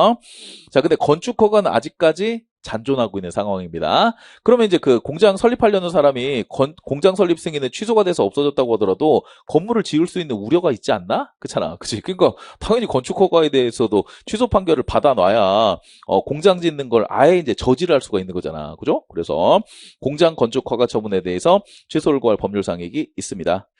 자, 이번 봅니다. 국립대학교는 서울대학교예요. 서울대학교 특별 전형에 이제 불합격 처분을 했대요. 이거 불합격 처분 왜 했냐면은요. 이거 재량의 일탈남용에서 이제 나오는 판례인데 그 외교관 자녀라든지 공무원 자녀가 해외 체류를 하게 되면 20%인가 가산점을 주는 제도가 있었어요. 그러다 보니까 실제로 이제 합격할 수 있는 점수임에도 불구하고 떨어져 버렸다는 거지. 아빠 찬스, 엄마 찬스를 쓰는 놈들 때문에 떨어져 버렸다는 거지. 요거 이제 재량의 일탈남용으로 봤잖아, 그지? 요거 소송 내용이 그 내용이에요. 어쨌든 이제 불합격 처분에 대해서 소송 제기했고 소송이 지연되다 보니까 당연히 입학 시기인 3월이 지나서 서울대에 올해 입학하는 건 불가능해졌어. 그지? 예. 그러나 입학 시기가 지났다고 하더라도 내년에 들어가면 되잖아. 취소 판결 받았어. 그지? 예. 그래서 회복할 만한 이익이 있어요. 소액이 있다. 자, 3번. 자, 거부 처분이 행정심판 재결을 통해서 취소가 됩니다. 자, 재결의 후속 처분이 아니라 그래, 후속 처분을 다퉈야지. 재결을 다퉈야 될 게 아니라 이제 다퉈야지. 예. 재결을 다투게 되면은 이게 유효적절한 수단이 아니기 때문에 요게 소액이 없어요. 일단 거부 처분이 있었고요. 거부 처분이 있었고 이 거부 처분에 대해서 취소 심판이 청구가 돼요. 행정 심판으로서 취소 심판이 청구가 됐고 그리고 이제 취소 심판에서 뭐가 나오냐면 취소 재결이 나와요. 취소 재결이 나온다. 취소 재결. 자, 정확하게 이건 뭐냐면 이제 건설사끼리 다툰 건데 건설사. 어떤 A라는 건설사가 주택사업계획 승인, 계획에 대해서 이제 신청을 했어. 신청을 했는데 거부 처분이 나왔어. 그리고 경쟁사가 있어요. 경쟁사. 자, 그래서 거부 처분 나와가지고 야 좋다 이렇게 됐는데 근데 이제 이게 취소 심판을 청구를 해가지고 저 건설사가 이 취소 재결이 나온 거야. 취소 재결이 나왔으니까 경쟁사 입장에서는 이게 그 주택사업계획 그 승인에 대해서 거부 처분에 대해서 취소 재결이 나왔으니까 저 건설사가 계획에 대해서 승인을 받을 수 있는 우려가 있는 거잖아. 그지? 경쟁사 입장에서 그게 짜증나는 거야. 짜증나가지고, 요 취소 재결에 대해서, 취소 소송을 딱 제기했다는 거지. 취소 소송을 제기했다는 거지. 예. 근데 이거는 이렇게 하면 안 돼요. 이렇게 하면 할 게 아니라, 지금 거부 처분에 대해서 취소 심판 제기해서 이제 취소 재결이 나왔기 때문에, 이 뭐가 발생해? 기속력이 발생하잖아. 기속력이 발생하고, 기속력 중에서 이제 재처분 의무가 발생하죠. 근데 재처분 의무라고 하는 게, 무조건 이제 그 거부 처분에 대해서 취소 재결 나왔다고 해가지고, 허가를 해줘야 되는 건 아니거든? 다시 거부가 나올 수도 있잖아. 그지? 그러니까 이 경쟁사 입장에서는 취소 재결에 대해서 성급하게 다툴 게 아니라 나중에 허가 처분 나오면 허가 처분에 대해서 이제 경업자 소송을 제기하면 돼요. 이렇게 제기하면 되지. 그지? 아니, 왜냐면 취소 재결 나왔다고 해도 또 거부가 나올 수도 있잖아. 그지? 그러니까 아직까지는 이제 불이익이 현실화되지 않았으니까 취소 재결한테 다투면 안 돼. 취소 재결을 다툴 게 아니라 요걸 다퉈야 돼. 그지? 취소 재결을 다퉜다고 하면 소익이 없어요. 소익이 없다. 아직까지는 유효적절한 수단이 아니다. 권리구제를 위해서. 그게 이제 3번입니다. 자, 4번 봅니다. 수영자의 영시품에 대해서 사용신청 불허 처분은 있네. 자, 수영자가 다른 교도소로 이송이 됐습니다. 근데 다른 교도소로 이송이 됐다고 하더라도 원래 교도소로 되돌아올 가능성도 사실 있는 거예요. 있는 거기 때문에 소액은 상실되지 않았다. 그렇게 봅니다. 자, 13번 봅니다. 1번에 기판력이라고 되어 있다. 기판력. 기판력 참 어렵지. 자, 판결의 효력으로서 뭐 형성력도 있고 기속력도 있고 이제 기판력도 있는데, 기판력은 사실은 진짜 여러분이 기판력을 이해하려고 하면 이해가 안 돼. 이해가 안 돼서 우리 이제 행정법에서 딱 나오는 수준만 알면 되거든요. 그러니까 이를테면 이제 처분에 대해서 취소 소송이 제기가 됐다. 딱 세 가지 케이스만 아시면 돼요. 취소 소송이 제기가 됐고, 취소 소송에서 그 인용 판결이 나온 거 말고 기각 판결이 나왔어. 기각 판결이 나왔다는 거는 원고 패소 판결이 나왔다는 거야. 원고 패소 판결이 나왔다. 그지? 예. 그리고 기판력이라고 하는 게, 자, 취소 소송에서 지금 기각 판결이 이제 확정이 된 거기 때문에 저 원래 처분은 이제 뭐로 확정이 된 거야? 이건 적법한 처분으로 확정이 되는 거지. 적법한 처분으로.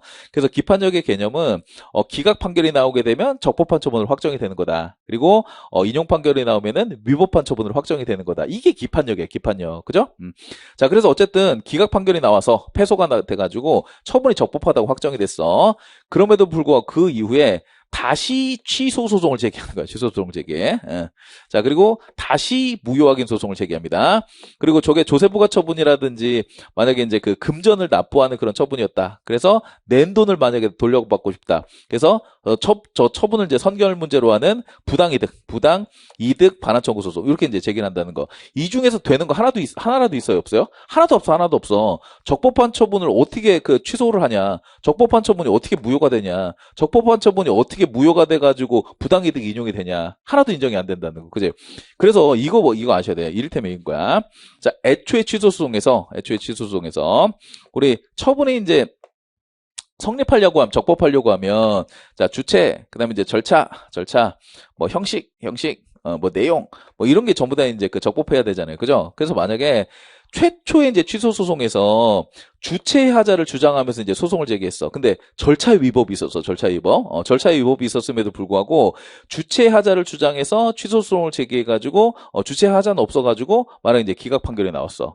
그러면 이게 절차 하자가 있으니까 절차 하자를 주장하면서 다시 취소 소송을 제기하는 게 가능할까? 이게 안 된다는 거야. 그지? 그러니까 여러 가지 위법 사유가 있으면 최초에 처음에 이제 소송을 제기할 때 위법 사유가 있으면 다 주장을 해야 돼. 다 주장을 해가지고 취소 판결을 받아내야 되는 거야. 설사 주체 하자는 없고 절차의 하자는 있었다고 하더라도, 절차의 하자가 있었다고 하더라도 최초의 소송에서 하자를 주장하지 않아서 만약에 기각 판결, 패소 판결이 나왔다고 하면 다시 절차 하자를 이유로 해서 또 소송을 제기하는 게 불가능한 거야, 이게. 그지? 이렇게 해놨어. 이게 이제 기판력인 거야. 왜 그럴 것 같아요?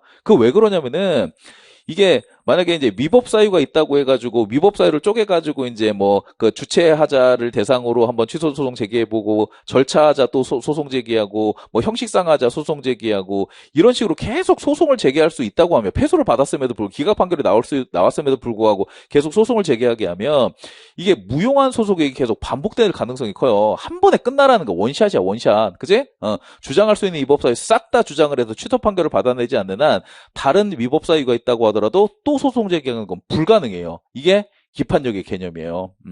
그렇다는 거지. 예. 다른 위법사유 들어서 소송 제기하는 거 불가능해. 이건 무조건 적법하다고 확정이 되는 거야. 설사 위법사유가 있었다고 하더라도, 다른 위법사유가 있었다고 하더라도 적법하게 확정이 되는 거예요.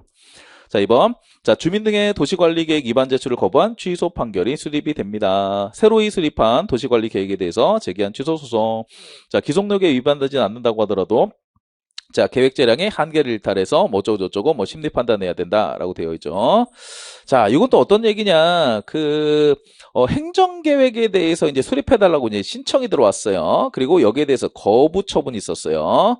그리고 거부 처분에 대해서 취소 소송이 제기가 됐어요. 취소 소송이 제기됐고, 그리고 취소 소송에서 이제 취소 판결이 나오게 됩니다. 취소 판결이 나오게 됩니다. 취소 판결이 나오게 되니까 뭐가 발생한다? 기속력이 발생한다. 기속력이 발생. 이게 거부 처분이기 때문에 이 취소 판결에서 어떤 기속력이 발생하냐면 재처분 의무가 발생합니다. 근데 재처분 의무라고 하는 게 거부 처분이 취소 판결을 받았다고 해서 허가 처분을 내줘야 되는 건 아니잖아. 그지? 예, 그래서 자, 어떤 처분이 나오냐면 그 주민들이 위반 제한한 계획하고 다른 내용의 계획을 수립해버립니다. 다른 계획을 수립해버린다. 자, 그러니까 이제 지역 주민들이 이제 짜치는 거지. 아니, 취소 판결까지 받아냈는데, 그래서 이제, 우리가 이제 위반 제한한 행정계획이 수립이 될 줄 알았는데, 다른 계획이 수립이 돼버린 거야. 그래서 첫 번째, 요거 기속력에 반한다. 라고 주장을 하면서 또 취소 소송을 제기한 거야. 그지? 그리고 이게 또 행정계획이기 때문에 형량명령의 원칙에 위반된다. 명령의 원칙에 위반된다. 요것도 이제 주장을 해서 이제 또 취소 소송을 이렇게 이제 제기한 거야. 자, 여기에 대해서 우리 대법원 입장은 뭐냐면 기속력이라고 하는 게 판결의 취지에 따른 재처분을 의미하는 거지. 이게 뭐 꼭 허가 처분을 내준다든지 뭐 지역 주민들이 요구하는 그런 계획을 수립해 준다든지 그건 아니라는 거야. 그건 아니기 때문에 기속력에 위반되진 않아요. 기속력에 위반되진 않고 근데 다만 지금 행정계획이 수립된 거니까 행정계획은 이제 형량명령 원칙, 그지? 예, 이런 이제 모든 공익과 모든 사익을 이제 형량해야 된다. 그런 그 형량명령의 원칙에 부합해야 되잖아. 그래서 형량명령의 원칙으로 위법성 여부를 판단하게 됩니다. 그렇게 되는 거죠. 그게 이제 2번이에요. 자, 그리고 3번 봅니다. 공무원에 대해서 징계 처분을 취소하는 판결이 있으면 판결 취지에 따라서 다시 새로운 그 징계 처분을 해야 된다고 되어 있는데, 자, 우리 기속력으로서 그 반복 금지효, 재처분 의무, 결과 제거 의무 이렇게 있는데, 그 기속력으로서 재처분 의무는 어디서 발생하냐면 거부 처분이 취소 판결이 나왔을 때 이때 발생하는 거야. 근데 지금 공무원에 대한 징계 처분은 거부 처분인가요? 거부 처분이 아니지. 거부 처분이 아니기 때문에 설사 취소 판결이 나왔다고 하더라도 판결 취지에 따라서 다시 새로운 징계를 해야 될 의무가 발생하는 건 아니에요. 아니에요. 그지? 거부 처분이 취소 판결이 나왔을 때 판결 취지에 따라서 처분을 해야 되는 의무가 발생합니다. 그지? 재처분 의무는 거부 처분이 취소 판결이 나왔을 때 발생한다. 그리고 4번. 자, 거부처분 취소 판결의 간접강제는 무효확인 소송에 준용이 안 되죠. 무효확인 소송에 준용이 안 되고 부작위 법확인 소송에는 준용이 된다. 이거 반드시 외워야 되는 게 제가 나올 때마다 설명을 드리는데 우리 행정소송법이 그 취소 소송에 대한 내용을 중심으로 만들어져 있고요. 그 무효확인 소송이나 부작위 법확인 소송 이걸 준용하는 구도야. 근데 준용이 안 되는 건 무조건 외우셔야 돼. 이게 전제사간. 그래서 행정심판 전치, 제소기간, 사정판결, 간접강제, 무효확인 소송에 준용이 안 돼요. 그리고 부작위 법확인 소송은 이제 재집처사 이렇게 저사 이렇게 돼 있죠. 저사. 자, 제소기간은 이게 준용은 돼요. 준용은 되는데 근데 제소기간 제한이 없어. 제한이 없다. 이렇게 돼 있지. 제한이 없다. 다만 행정심판을 거치게 되면 또 제소기간에 기산점이 있으니까 제소기간이 다시 생기게 되는 거지. 그지? 그래서 처사. 그래서 제소기간, 집행정지, 처분 변경에 의한 소변경, 사정판결. 이건 부작위 법확인 소송에 준용이 안 됩니다.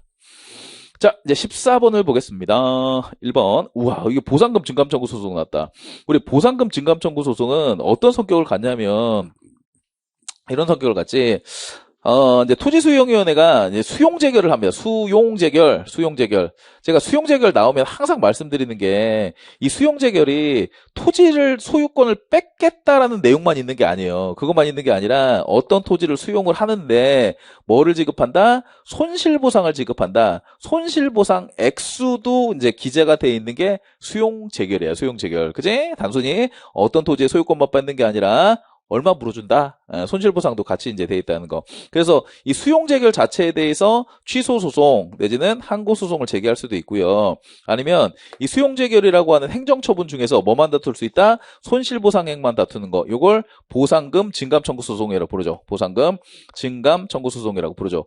근데 보상금 증감청구소송은 토지 소유자하고 vs 이제 사업 시행자라고 하는 이런 이제 소위 말하는 이제 그 권리 의무 주체, 법주체끼리의 소송이기 때문에 요건 이제 당사자 소송의 형식을 띠고 있어요. 당사자 소송의 형식을 띠고 있다. 그지? 예. 그래서 이 보상금 증감 청구 소송을 우리가 이제 뭐라고 평가하냐면, 자, 이 보상금 증감 청구 소송의 실질은 수용 재결 중에서 손실 보상을 다투는 거기 때문에 수용 재결이라고 하는 행정 처분을 다투는 소송이야, 이게. 그러니까 실질적으로는 사실은 항고소송의 성격을 갖고 있다는 거야. 수용재결을 다투니까 항고소송의 성격을 갖고 있지만, 자, 형식적으로는 양쪽 법주체가 이제 등장을 하면서, 권리의무 주체가 등장을 하면서 당사자 소송의 형식을 가지고 있으니까 형식적 당사자 소송이라고 부르는 거지. 그지? 그래서 보상금 중감 청구 소송은, 자, 실질은 항고의 실질을 가지고 있지만 형식은 당사자 소송의 형식을 띠고 있다. 그래서 형식적 당사자 소송이다. 이렇게 봐요. 자, 2번을 봅니다. 그 계약직 공무원의 채용계약 해지의 의사표시가 있고요. 무효확인 소송을 구하는 당사자 소송을 제기하네 즉시 확정이익이 요구가 된다라고 돼 있다. 빨리 해야 되겠다, 이제. 얼마 안 남아가지고 안 쉬고 그냥 좀 할게요. 자, 우리 그 무효 확인 소송, 무효 확인을 구하는 소송 같은 경우에는 우리 민사소송법에 따르면 이제 즉시 확정의 이익이라고 해서 소위 말하는 이제 확인의 이익을 요해요. 확인의 이익을 요하는데, 자, 근데 당사자 소송 같은 경우에는 확인의 이익이 있어야 돼요. 확인의 이익이 있어야 되는데, 근데 항고 소송으로서 무효 확인 소송 같은 경우에는 확인의 이익이 필요한가요? 필요하지 않은가요? 필요하지 않지, 그지? 예. 왜냐면 무효 확인 소송 같은 경우에는 만약에 무효 확인 판결을 받게 되면 기속력이 발생을 하기 때문에 뭐 반복금지효라든지 재처분 의무라든지 결과적 의무라든지 뭐 이런 의무가 발생을 해요. 그래서 무효 확인 판결만 가지고도 충분히 권리구제가 가능하기 때문에 확인의 이익이 필요가 없습니다. 그러나 당사자 소송은 확인의 이익이 있어야 돼요. 그게 2번이에요. 자, 계약직 공무원의 채용계약 해지 의사표시는 이제 당사자 소송으로 구해야 될 거고요. 즉시 확정이익이 필요하다. 자, 3번. 자, 주택 재개발 정비사업조합은 오케이. 공법인은 맞죠. 행정주체에 해당이 되죠. 자, 조합과 조합장 또는 조합 임원 사이의 어쩌고저쩌고 관계는 사법상 법률 관계고요. 당사자 소송이 아니라 민사소송으로 다투어지게 됩니다. 요것도 나눠서 봐야 돼. 이거 이렇게 돼 있죠. 우리 이제 공법인으로서 행정주체로서 조합이 만들어진다. 그럼 조합하고 조합원의 관계가 있고요. 조합을 구성하는 조합원의 관계가 있고, 그리고 조합에서 근무하는 임직원의 관계가 있어요. 임직원. 뭐 조합장을 포함해서 임직원 관계가 있는데, 자, 요렇게 이제 조합하고 조합원과의 관계는 무슨 관계다? 공법 관계다. 그러니까 당사자 소송이나 뭐 항고 소송이나 이렇게 다퉈지게 되는 거고, 그리고 조합하고 임직원하고 관계는 이게 무슨 서울 메트로라든지 조폐공사라든지 뭐 KBS라든지 거기서 직원 고용하는 거고 똑같은 건데, 마사회나 뭐 직원 고용하는 게 똑같은 거라서 이거 사법관계, 이거는 사법관계. 그지? 그래서 조합장 그리고 뭐 임원 뭐 이런 관계는 단순히 근로계약 관계에 불과하기 때문에 사법관계, 민사소송.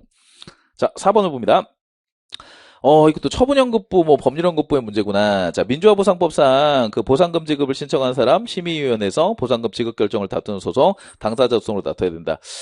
이거 너무 중요한데, 제가 이제 뭐 당사자 소송 파트에서 너무 중요하게 말씀드리는 게, 우리 급부를 청구하는 이제 그 방식이, 우리 이제 법률이 어떻게 만들어지느냐에 따라서 법률형 급부가 있고요. 법률형 급부. 법률에서 직접 이제 금액이라든지 아니면 그 대상자라든지 결정이 되는 법률형 급부라는 게 있고, 그다음에 처분형 급부라는 게 있어요. 처분형 급부라는 게 있어.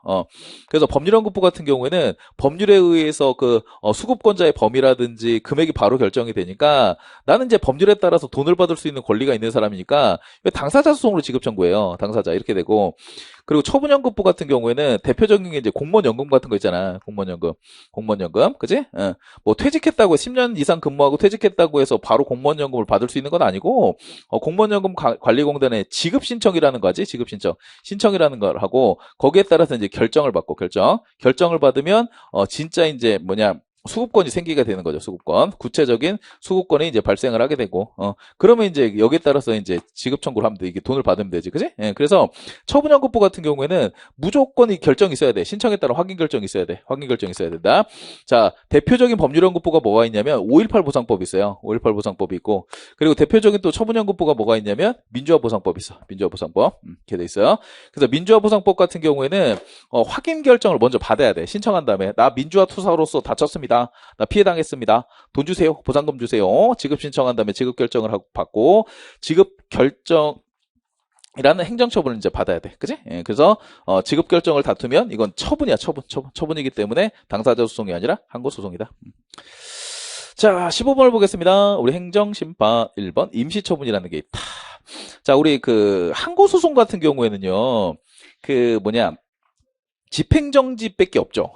집행정지, 가구제수단으로서 집행정지밖에 없는데, 행정심판 같은 경우에는 집행정지도 있고, 임시처분도 있어요. 임시처분. 근데 다만, 집행정지가 가능한 경우에는 또 임시처분을 안 해줍니다. 근데 집행정지나 임시처분이나 전부 다 직권도 가능하고, 신청도 가능해요. 직권 신청 전부 다 이제 가능하다.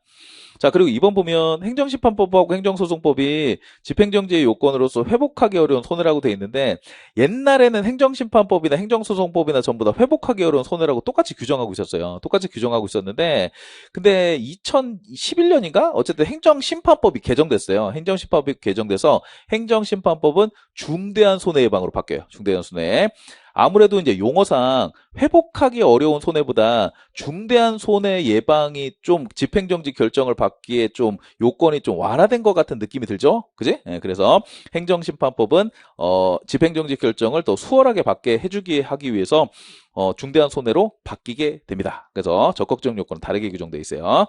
자, 3번 보면 행정심판의 심리는 자, 구술 서면 어쩌고저쩌고 돼 있는데 원칙이 없어요. 구술이 원칙인 것도 아니고 서면이 원칙인 것도 아니고, 근데 다만 구술리 심리를 신청을 하면 이제 꼭 서면이 필요한 경우가 아니라고 하면 이제 이제 구술로 해야 된다 이렇게 돼 있지, 그지? 그래서 원칙이 없다. 구술이나 서면이다. 그러니까 구술 원칙이라고 나와도 틀리고 서면 원칙으로 나와도 틀려요, 이거는.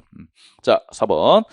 자, 처분의 취소 또는 변경을 구하는 취소 심판이래. 취소라고 하면은 이거 볼까? 그래, 취소 변경, 그래. 행정심판에서 이제 인용재결을 한번 보자. 인용재결. 이거 인용재결 외워야 돼. 행정심판에서. 자, 우리 인용재결을 좀 보면, 자, 취소심판이라는 게 있고, 그 다음에 무효하기 심판이 있고, 그 다음에 의무행 심판이 있고, 의무행 심판이 있고, 이렇게 있잖아. 그지? 자, 취소심판에서 인용재결이 취변명이잖아. 취변명. 이렇게 있잖아. 그지? 이렇게. 자, 취소재결, 변경재결, 그 다음에 변경, 명령 재결 이렇게 있죠. 그리고 무효확인 심판 같은 경우는 그냥 무효 확인 재결이겠지. 그리고 의무행 심판 같은 경우는 뭐가 대상이 된다? 거부나 부작위가 대상이 된다. 부작위가 대상이 된다는 거. 의무행 심판 같은 경우에 처명 이렇게 돼 있죠. 처명. 그래서 처분 재결. 그다음에 처분 명령 재결. 처분을 해라. 이렇게 처분을 해라. 명령 재결. 그래서 여기까지는 이제 형성 재결이죠. 형성 재결. 바로 이제 법률 효과를 발생시키는 형성 재결이고, 변경 명령 재결이나 처분 명령 재결은 행정청한테 이제 의무를 명하는 이제 형태이기 때문에 이행재결에 해당이 되죠. 그래서 어쨌든 취소심판은 변경재결도 있고 변경 명령재결도 있거든요. 그럼 여기서 말하는 변경이 뭐냐 이거야. 여기서 말하는 변경은 소극적으로 일부 취소해주는 것도 있는데 적극적으로 처분을 바꿔줄 수도 있어요. 이를테면 영업정지 3개월이 나왔는데 이걸 과징금 700만 원. 이게 바꿔줄 수도 있어. 그지? 그래서, 자, 소극적인 일부 취소뿐만 아니라 뭐도 인정이 된다? 적극적 변경까지 인정이 돼요. 인용재결, 이건 이제 틀은 외우셔야 돼, 이거. 인용재결 틀은. 자, 16번을 볼까요? 16번. 몇 시냐, 지금? 시간 너무 늦었네. 그래, 16번까지만 하고, 그래, 잠깐만 쉬자. 잠깐만 쉬었다 합시다. 자, 커피 마실까? 잠깐만 쉬고. 그럴까? 오케이. 커피나 마십시다. 첫날이니까. 자, 16번 봅시다. 자, 손해배상에 대해 읽어볼게요. 자, 공무원의 직무집행이 법령에서 정한 요건과 절차에 따라 이루어졌다. 법령에 적합하다. 자, 개인의 권리가 침해된 경우 곧바로 법령 적합성이 부정된다고 돼 있는데, 그러니까 우리 그 국가배상이 성립이 되려고 하면 공무원이어야 되고, 직무집행행위여야 되고, 고의과실이 있어야 되고, 위법한 행위여야 되고, 손해가 발생해야 되고, 직무집행과 그 손해 발생 사이에 상당 인과관계가 있어야 되죠. 그죠? 근데 공무원의 직무집행행위가 아무리 봐도 법령에서 정한 절차나 방식을 다 지켰기 때문에 위법하지 않아. 아주 적법해. 적법한데, 근데 어쩌다가 이제 까마귀 날자 배 떨어졌다고 이제 그 손해가, 피해가 발생했어. 피해가 발생을 하게 되면 적법한 행위가 위법한 행위로 바뀌나요? 그렇진 않아요. 그렇진 않습니다. 여전히 적법한 행위라는 거죠. 제가 이거 나올 때마다 항상 구체적인 사례가로 드는 게 경북대합 약국 화재 사건을 제가 항상 말씀을 드리거든요. 예, 경북대 앞에서 이제 전경들이 대학생들이 이제 시위하는데 진압을 했어요. 진압을 했는데 경찰관 직무집행법에서 정해진 방식과 절차에 따라서 적법하게 진압을 제대로 잘했어요. 잘했는데 근데 그 시위대가 이제 던진 화염병이 경북대 앞에 이제 약국에 들어가 가지고 약국이 다 홀랑 타버리는 피해가 발생했다는 거지. 그러니까 약국 주인은 이거 이제 불법 행위다. 국가배상 해달라. 이렇게 이제 국가배상 청구를 했는데 법원의 입장은 딱 그러죠. 실제로 경찰관들이 이 시위 진압하는 과정을 보니까 위법 행위가 없었어. 그럼 위법 행위가 없었다고 하면 설사 약국이 홀랑 다 타버리는 그런 피해가 발생했다고 하더라도 갑자기 그게 적법한 행위가 위법한 행위로 바뀌는 건 아니라는 거예요. 그지? 미안하지만 국가배상은 못 한다는 거지. 자, 2번 볼게요. 자, 경찰관이 농민의 시위를 진압하고 시위 과정에서 도로상 방치된 트랙터 한 대를 어쩌고저쩌고 했다.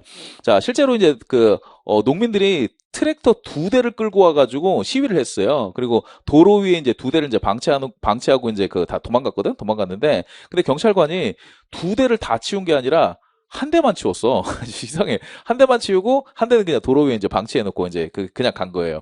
그러다 보니까 이 밤에 이제 어두운데 오토바이가 지나가다가 이 트랙터를 피하려다가 이제 사고가 났어. 그지? 예, 그래서 자, 국가배상을 청구한 그런 사례입니다. 자, 그러면 이제 그 경찰관은요.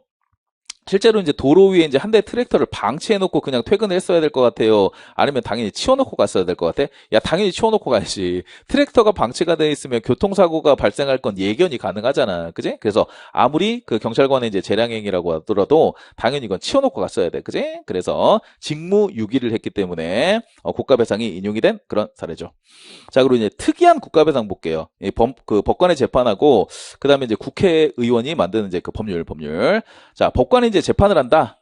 그럼 이것도 국가배상의 대상이 될 수는 있나요? 대상이 될 수는 있어요. 왜냐면 법관도 뭐에 해당이 된다?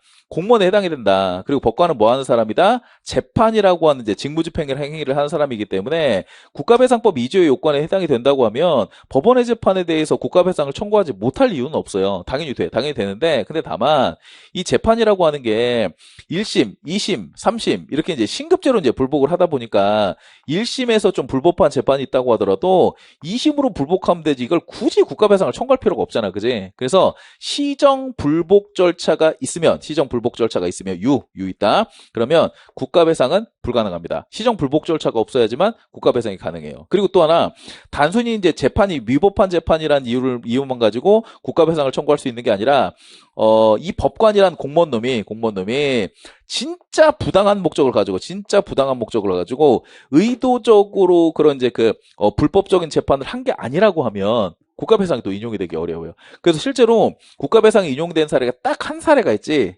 헌소. 자, 헌소에서 이제 청구기간 계산 잘못한 거, 그지? 예. 헌법소원 같은 경우에는요, 법원의 재판은 3심까지 올라가는데, 헌법재판 같은 경우는 단심이야. 불복 시정 절차가 없어. 그렇지? 예. 그래서 청구기간 계산 잘못해서 원래는 본안까지 갔어야 되는 거를 이걸 각하를 시켜버렸다. 그러면 마음이 아프니까 위자료 청구권이 인정된 그런 사례가 있죠.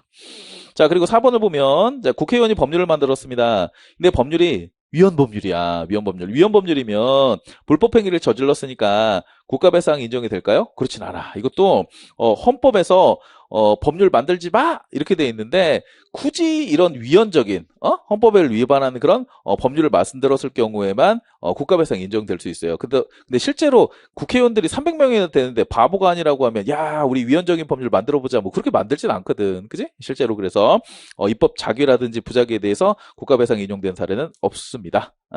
자, 잠깐만 쉴게요. 잠깐만 쉬었다가 몇 개 안 남았는데 여러분 표정이 안 좋아가지고 뭐 더 나갈 수가 없다.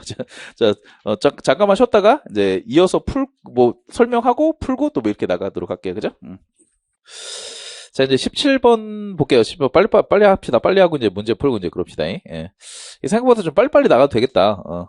자, 17번에 이제 그 행정상 이제 손실보상에 대한 내용. 손실보상 참 어려워요. 참 어려운데. 일단은 이제 그 공익 사업이 시작이 되면 이제 그 토지가 이제 수용이 되죠. 이제 수용이 되고 거기에 따라서 이제 손실보상금이 지급이 되는데, 근데 이제 토지를 이제 수용하기 전에 소유권을 이제 취득하기 위해서 수용하기 전에 협의가 먼저예요. 협의. 그래서 사업 시행자하고 토지 소유자하고 이제 협의를 먼저 하고, 그리고 이제 협의를 통해서 만약에 이제 사업 시행자가 토지 소유권을 취득했다고 하면 이거는 그냥 땅을 사고 판 거예요. 땅을 사고 판 거기 때문에 이 사법상 법률행위야. 그래서 자유로운 의사에 따라서 채무 불이행 책임이라고 하는 건 언제까지 이제 보상금을 지급해라, 아니면 지연이자 얼마 붙이겠다, 이제 그런 약정을 자유롭게 체결할 수 있어요. 자유롭게 체결할 수 있다. 자, 2번 봅니다. 2번도 이제 이 당사자 간의 합의가 성립이 됐다고 하니까 협의 취득을 한 거야. 수용 재결로 이제 강제로 이제 취득한 게 아니라 이제 협의 취득이 됐다. 자, 협의 취득이 됐는데 나중에 어떤 일이 발생했냐면 실제로 이제 손실보상금 액수를 보니까 토지보상법에 이제 규정된 이제 그 기준보다 적게 받은 거야. 적게 받은 거야. 그러면 더 달라고 한다든지, 아니면 토지보상법 기준보다 많이 받은 거야. 그러면 이제 많이 준 사업 시행자가 뭐 부당이득 반환 청구 소송으로 내놓으라고 한다든지. 이게 가능하다, 불가능하다? 불가능하다. 왜냐면 이미 이제 협의 취득이라고 하는 사법상 계약이 딱 유효하게 이제 적법하게 성립이 된 거기 때문에 끝난 거예요. 거기서 끝난 거야. 그지? 그래서 토지보상법 기준에 따른 손실보상 청구 돈 더 달라, 이게 할 수가 없다는 거. 애초부터 협의를 잘했어야 돼. 협의를 잘했어야지. 자, 그럼 이제 3번을 봅니다. 자, 이제 강제로 이제 토지 소유권을 이제 취득하는 게 수용재결이고요. 아까 말씀드렸다시피 수용재결 안에는 이게 토지를 수용하겠다는 내용뿐만 아니라 플러스 알파에서 손실보상금 얼마 주겠다, 그런 내용도 이제 포함이 돼 있어요. 그리고 수용재결에 대해서 다투려고 하면 이제 항고소송이나 아니면 보상금 증감 청구 소송으로 다툴 수가 있는데, 이 이의재결이라고 돼 있는데 토지보상법상 이의 신청에 따른 이의재결인데 요거는 행정심판의 성격을 갖고요. 그리고 임의적 전치야. 임의적 전치. 행정심판이 원칙적으로 임의적 전치잖아요. 그죠? 그래서 임의적 전치의 성격을 갖는다. 자, 그래서 이의제결을 거치지 않고 이제 취소소송 제기할 수가 있습니다. 자, 그럼 이제 4번을 한번 보겠습니다. 이게 손실보상을 이제 받는 방법이다. 손실보상 받는 방법을 좀 보자. 이게 좀 복잡한데, 우리 이제 공익사업을 해요, 공익. 도시계획 시설 결정이 된다든지 공익사업을 해. 그러면, 거기 위에 이제 토지도 있고요. 토지도 있고, 그 다음에 토지 위에 이제 물건 같은 것도 있고, 그 다음에 권리. 물건이라고 하는 거 건축물이겠지. 뭐 권리도 있고, 뭐 영업손실이 있다. 영업손실. 아니면 이런 것도 있지. 일단의 토지 중에서 일부는 수용이 되고, 나머지는 남아있다. 이게 잔여지잖아, 잔여지. 잔여지 같은 경우에는 이제 이 가치 하락이 발생할 수 있어요. 가치 하락이 발생할 수 있다. 요것도 이제 손실보상의 대상이 되는 거고, 그리고 이제 공익사업 구역 밖에서 간접 손실이 또 발생할 수 있어요. 간접 손실이 발생할 수 있는데, 요런 것들은 전부 다 이게 전부 다 이제 손실보상의 대상이 돼요. 그래서 손실보상이라고 하는 게 공익사업만 없었으면 발생하지 않았을 모든 손실은 전부 다 보상 대상이 돼야 돼. 그지? 얘가 이제 보상 대상이 되고요. 그리고 보상을 받으려면 어떻게 해야 되냐면 무조건 이제 수용재결이 있어야 돼요. 수용재결.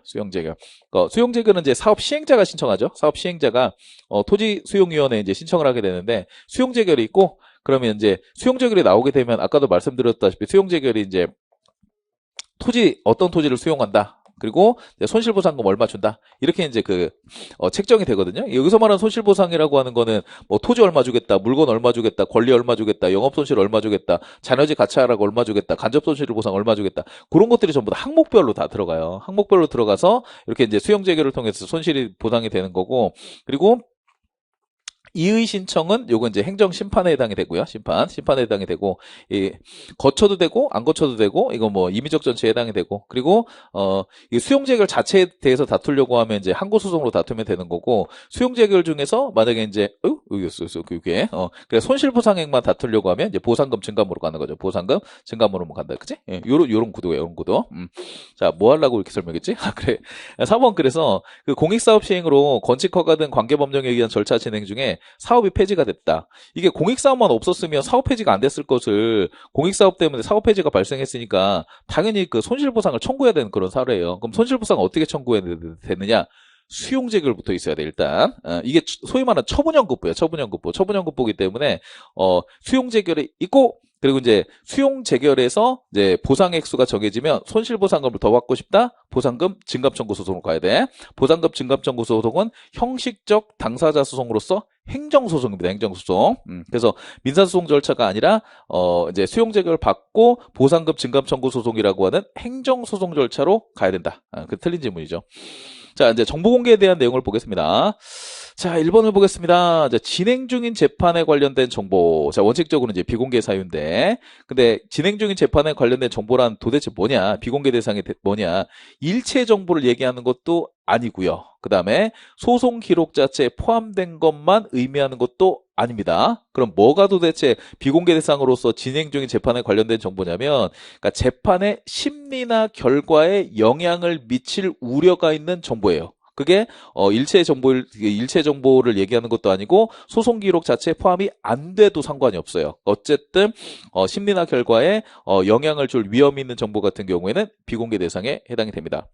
자, 2번 봅니다. 자, 학교폭력대책자치위원회 회의록 이렇게 되어 있는데, 이 회의록 자체는 학교 폭력이 발생을 하게 되면 거기에 따라 뭐 사생활 관련된 내용도 있고 막 그래요. 이게 공개하기가 좀 어려워가지고 요 회의록 자체는 그 학교폭력법에 따라서 비공개로 규정을 하고 있어요. 그래서 법령에 따라서 비공개로 규정되어 있는 정보이기도 하고, 그리고 이런 회의록 정보가 이제 함부로 공개가 되면 이런 학교 폭력과 관련된 이제 이런 뭐 징계를 한다든지 그런 이제 공정한 업무 수행에 또 현저한 지장을 초래할 수가 있어서 그 이제 이 정보공개법 구조이랑 5호에 따라서 공정한 업무 수행에 현저한 지장이 있다. 그래서 비공개야. 어쨌든 비공개예요. 비공개.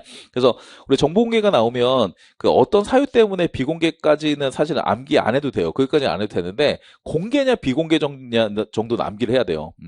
자, 그리고 이제 3번을 봅니다. 자, 재소자가 교도관의 가혹행위를 이유로 해서 형사 고소 민사소송을 제기하는데 증명자료 확보를 위해서 징벌위원회 회의록을 이제 공개 청구를 했다. 요거는 봐야지. 자, 어쨌든 이제 그 재소자가 그 교정실에서 두드러 맞았대. 두드러 맞아가지고 민형사 소송을 제기하려고 하고, 거기에 따라서 이제 증거자료를 확보하기 위해서 정보공개 청구를 합니다. 근데 정보공개 청구가 딱 두 가지가 들어가요. 하나는 뭐냐면 교도관의 근무 보고서 달라. 근무 보고서 달라. 그리고 또 하나, 이 사람이 이제 그 징계를 받았는데 이 징벌위원회, 그래서 이제 징벌위원회가 열렸는데 이 징벌위원회 회의록을 달라.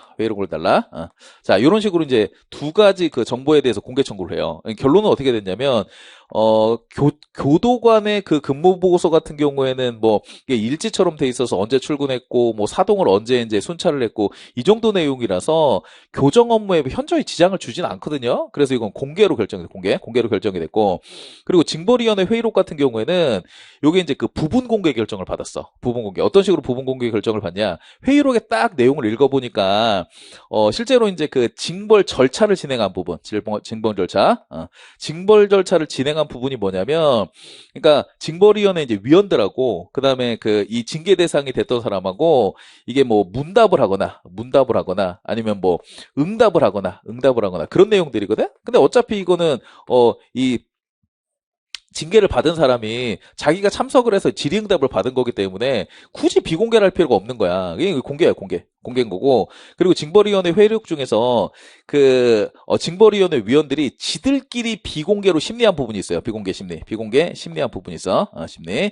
이 비공개로 심리한 부분은 요거는 비공개였다는 거, 그지? 예, 그래서 징벌위원회 회의록 전체가 뭐 공개냐 비공개냐 그건 아니고, 징벌위원회 회의록 중에서 징벌 절차를 진행한 부분은 이제 공개로 됐고, 그 다음에 비공개로 이제 심리 의결한 부분은 이건 비공개로 됐고, 그지? 부분 공개 결정을 했던 그런 사례입니다.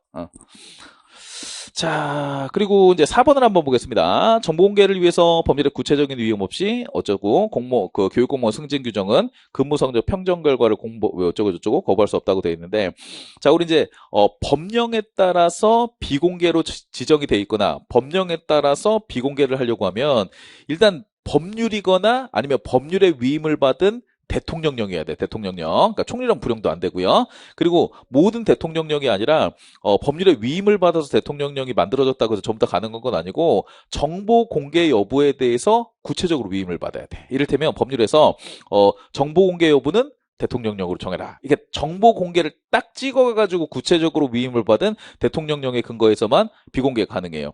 근데 지금 교육공무원 승진 규정이라고 돼 있는데 이거는 형식적으로는 대통령령이 맞아. 대통령령이 맞는데 근데 법률에서 구체적으로 정보 공개 여부에 대해서 위임한 바가 없어요. 그냥 만들어진 대통령령이야. 그래서 자, 근무 성적 평정 결과를 비공개하는 내용을 규정할 수가 없어요. 그지? 예.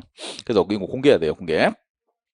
자, 그리고 19번 한번 봅니다. A구 의원이라고 돼, 지방의원. 지방의원이, 제명당했다, 제명당했다. 이게 아마 어디지? 대전 서구 팔낸 거. 제가 대전 서구 출신이야, 서구 개정동 출신인데. 근데, 서구 의원이 이제 제명당했어. 뭐, 품위 손상하게 뭐, 공무원 때리고 막 그래가지고 이제, 제명당해서 뭐, 소송을 제기했던 그런 사례인데, 일단 이제 동그라미 1번부터 한번 봅니다. 제명 의결을 행정소송으로 다툰다. 근데 이거 제명 의결 자체가 행정처분이잖아. 행정처분이기 때문에 아니 뭐 취소 소송을 제기해도 되고 무효확인 소송을 제기해도 되고 아무거나 제기해도 돼요. 뭐 굳이 뭐 무효확인 소송으로만 제기할 필요는 없지. 취소 소송도 가능하다는 거. 그리고 이제 2번을 보면 이것도 되게 중요한 얘기인데 우리 행정소송에서 피고는 처분청이잖아요. 처분청인데 근데 이 처분청이 만약에 합의제 기관이다. 합의제 기관이라면 합의제 기관 자체가 피고가 돼요. 이를테면 이제 공정거래위원회라든지 합의제 기관 자체가 피고가 되는데 근데 지방의원에 대해서 징계를 하게 되면 지방의회 자체가 합의제 기관으로서 피고가 돼요. 그래서 지방의회 자체가 피고가 된다. 이거 뭐하고 차이점이냐면 조례하고 차이점이에요. 조례는 지방의회가 만드는 거긴 하지만 외부적으로 이걸 공포를 하는 거는 지자체장이 한단 말이야. 그 지자체장이 피고가 되는데 지방의회 자체가 의장단에 대해서 불신임을 한다든지 아니면 지방의원에 대해서 제명을 한다든지 이건 지방의회 자체가 이제 의사결정을 해서 대외적으로 표시하는 거기 때문에 의회가 합의제 기관으로서 피고가 됩니다. 자, 3번 봅니다. 행정소송법 12조에 이제 법률상 이익이라고 돼 있다. 이 법률상 이익은 처분의 근거 법률 아니면 관련 법률에 의해서 보호되는 계직구의 이익. 이게 이제 법률상 이익인 거고 학설은 됐고 학설 뭐 이름 같은 거 됐고 제명 의결을 다툰 원고적 객이 있어요? 없어? 당연히 있지. 원고적 객 있지. 자, 그리고 이제 4번을 한번 봅니다. 자, 법원이 소송을 받아들여가지고 소송 진행 중에 임기가 만료가 됐대요. 지방의원의 임기가 4년이잖아요. 올해 같은 경우 이제 임기가 끝나는 해인데 지방의원의 임기가 4년이기 때문에 제명 의결을 다투고 있는 중에 만약에 이제 임기가 끝났다. 그러면 취소 판결이 나온다고 하더라도 복직은 불가능한 상황이야. 근데 복직은 불가능하다고 하더라도 제명 의결을 당할 당시에서부터 임기가 끝날 때까지 뭘 받을 수 있다? 월정수당이라고 해서 월급을 받을 수 있어. 월급을 받을 수 있어. 제가 항상 말씀드리는 게 그거예요. 여러분 뭐 그런 일이 발생하면 안 되겠지만 나중에 이제 혹시 공무원 생활하다가 뭐 파면이나 해임이나 이렇게 이제 징계당하면은 무조건 소송 제기해야 돼. 무조건 소송. 근데 소송을 제기해야 되는 이유가 복직을 하기 위해서 제기하는 게 아니야. 복직은 사실은 이제 취소 판결이 나온다고 하더라도 쪽팔려서 못해요. 어차피 복직은 이제 현실적으로 불가능한 거고 적어도 취소 판결이 나오게 되면 월급을 그동안 못 받은 걸 싹 다 받을 수가 있거든. 그지? 그래서 무조건 소송 제기하세요. 나중에 문제 생기면 소액 인정돼요. 그래서 자 20번 봅니다. 자, 갑은 개발제한구역 내에서 건축 허가를 받았대요. 자, 일반 건축 허가는 이제 기속행위에 해당이 되겠지만 개발제한구역 내에서 건축 허가이기 때문에 이게 예외적 승인, 예외적 허가에 해당이 되겠지. 그지? 그래서 이건 재량행위에 재량행위. 자, 재량행위에 어쨌든 기부채 납부 조건으로 해서 이제 부담이 이제 붙어 있는 그런 상황이다. 자, 1번 봅니다. 특별한 규정이 없으면 갑에 대한 건축 허가는 기속행위가 아니라 재량행위예요. 이거는 이제 왜? 개발제한구역 안에서 건축 허가이기 때문에 재량행위고, 자, 재량행위이기 때문에 기부채 납부 조건 붙이는 거 가능한가 불가능하다? 가능하지. 예. 자, 그리고 2번 봅니다. 자, 갑의 부담이란 말로 돼 있다. 부담.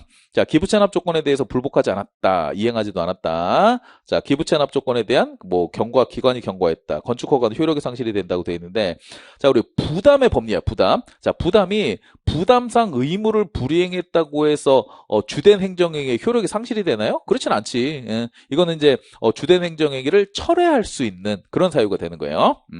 효력 상실은 아니지. 예. 3번 봅니다. 자, 기부채납 조건이 중대하고 명백한, 무효가 됐네. 자, 그리고 토지 증여를 했네. 자, 우리 부담이 무효가 됐다고 하더라도 이 부담상 의무이행을 통해서 그 사법상 법률행위, 뭐 증여계약을 체결한다든지, 자, 그럼 이건 사법행위로 넘어가는 거잖아. 사법상 이제 법률관계로 넘어가는 거기 때문에 영향을 주지 않는 거고. 그래서 부담이 무효라고 해서 증여계약이 무효가 되는 건 아니다. 그럼 증여계약의 이제 그 효력 여부는 뭘 가지고 판단하냐면 별도로 민사소송을 제기해가지고 판단을 받아야 돼. 그래서 실제로는 어떤 식으로 판단하냐. 여기 보면 이제 뭐 사회질서 위반, 뭐 강행규정 위반, 이게 전부 다 이제 민법에 나와 있는 개념들인데, 자, 그걸로 이제 위반 여부를 판단하는데, 결론은 어떻게 된다? 유효하다고 판단이 돼요. 유효. 이거 뭐 단순히 뭐 동기착오에 불과하다, 뭐 연유에 불과하다. 그래서 그 사법상 계약 자체는 유효하다. 그런 식으로 결론이 나오게 되죠. 자, 그리고 4번 한번 봅니다. 이 부담이네, 부담. 자, 부담에 대해서는 어떤 식으로 소송 제기하면 되냐면, 부담만 툭 떼가지고 소송을 제기할 수 있어요. 부담 자체가 독자적인 행정처분인 거고, 독자적으로 취소 판결을 받을 수가 있어요. 근데 부담 이외에 다른 부관 같은 경우에는, 이게 독자적으로 처분성이 없기 때문에 부담만 툭 떼서 소송을 제기하는 건 불가능하고, 부담부 행정행위 전체에 대해서 소송을 제기한 다음에 취소 판결을 받거나, 아니면 부관을 변경해달라든지 아니면 부관을 없애달라고 신청을 한 다음에 거부를 당하게 되면 거부 처분 취소 소송으로 가는 수밖에 없어요. 이렇게 돼 있지. 자, 그래서 4번을 보면 기부 체납 조건부 그 건축 허가 처분 전체에 대해서 취소 소송을 제기할 수도 있고요. 아니면 기부 체납 조건이 부담이니까 부담만 툭 떼가지고 소송을 제기하는 것도 가능합니다. 가능하다, 그지? 예, 여기까지.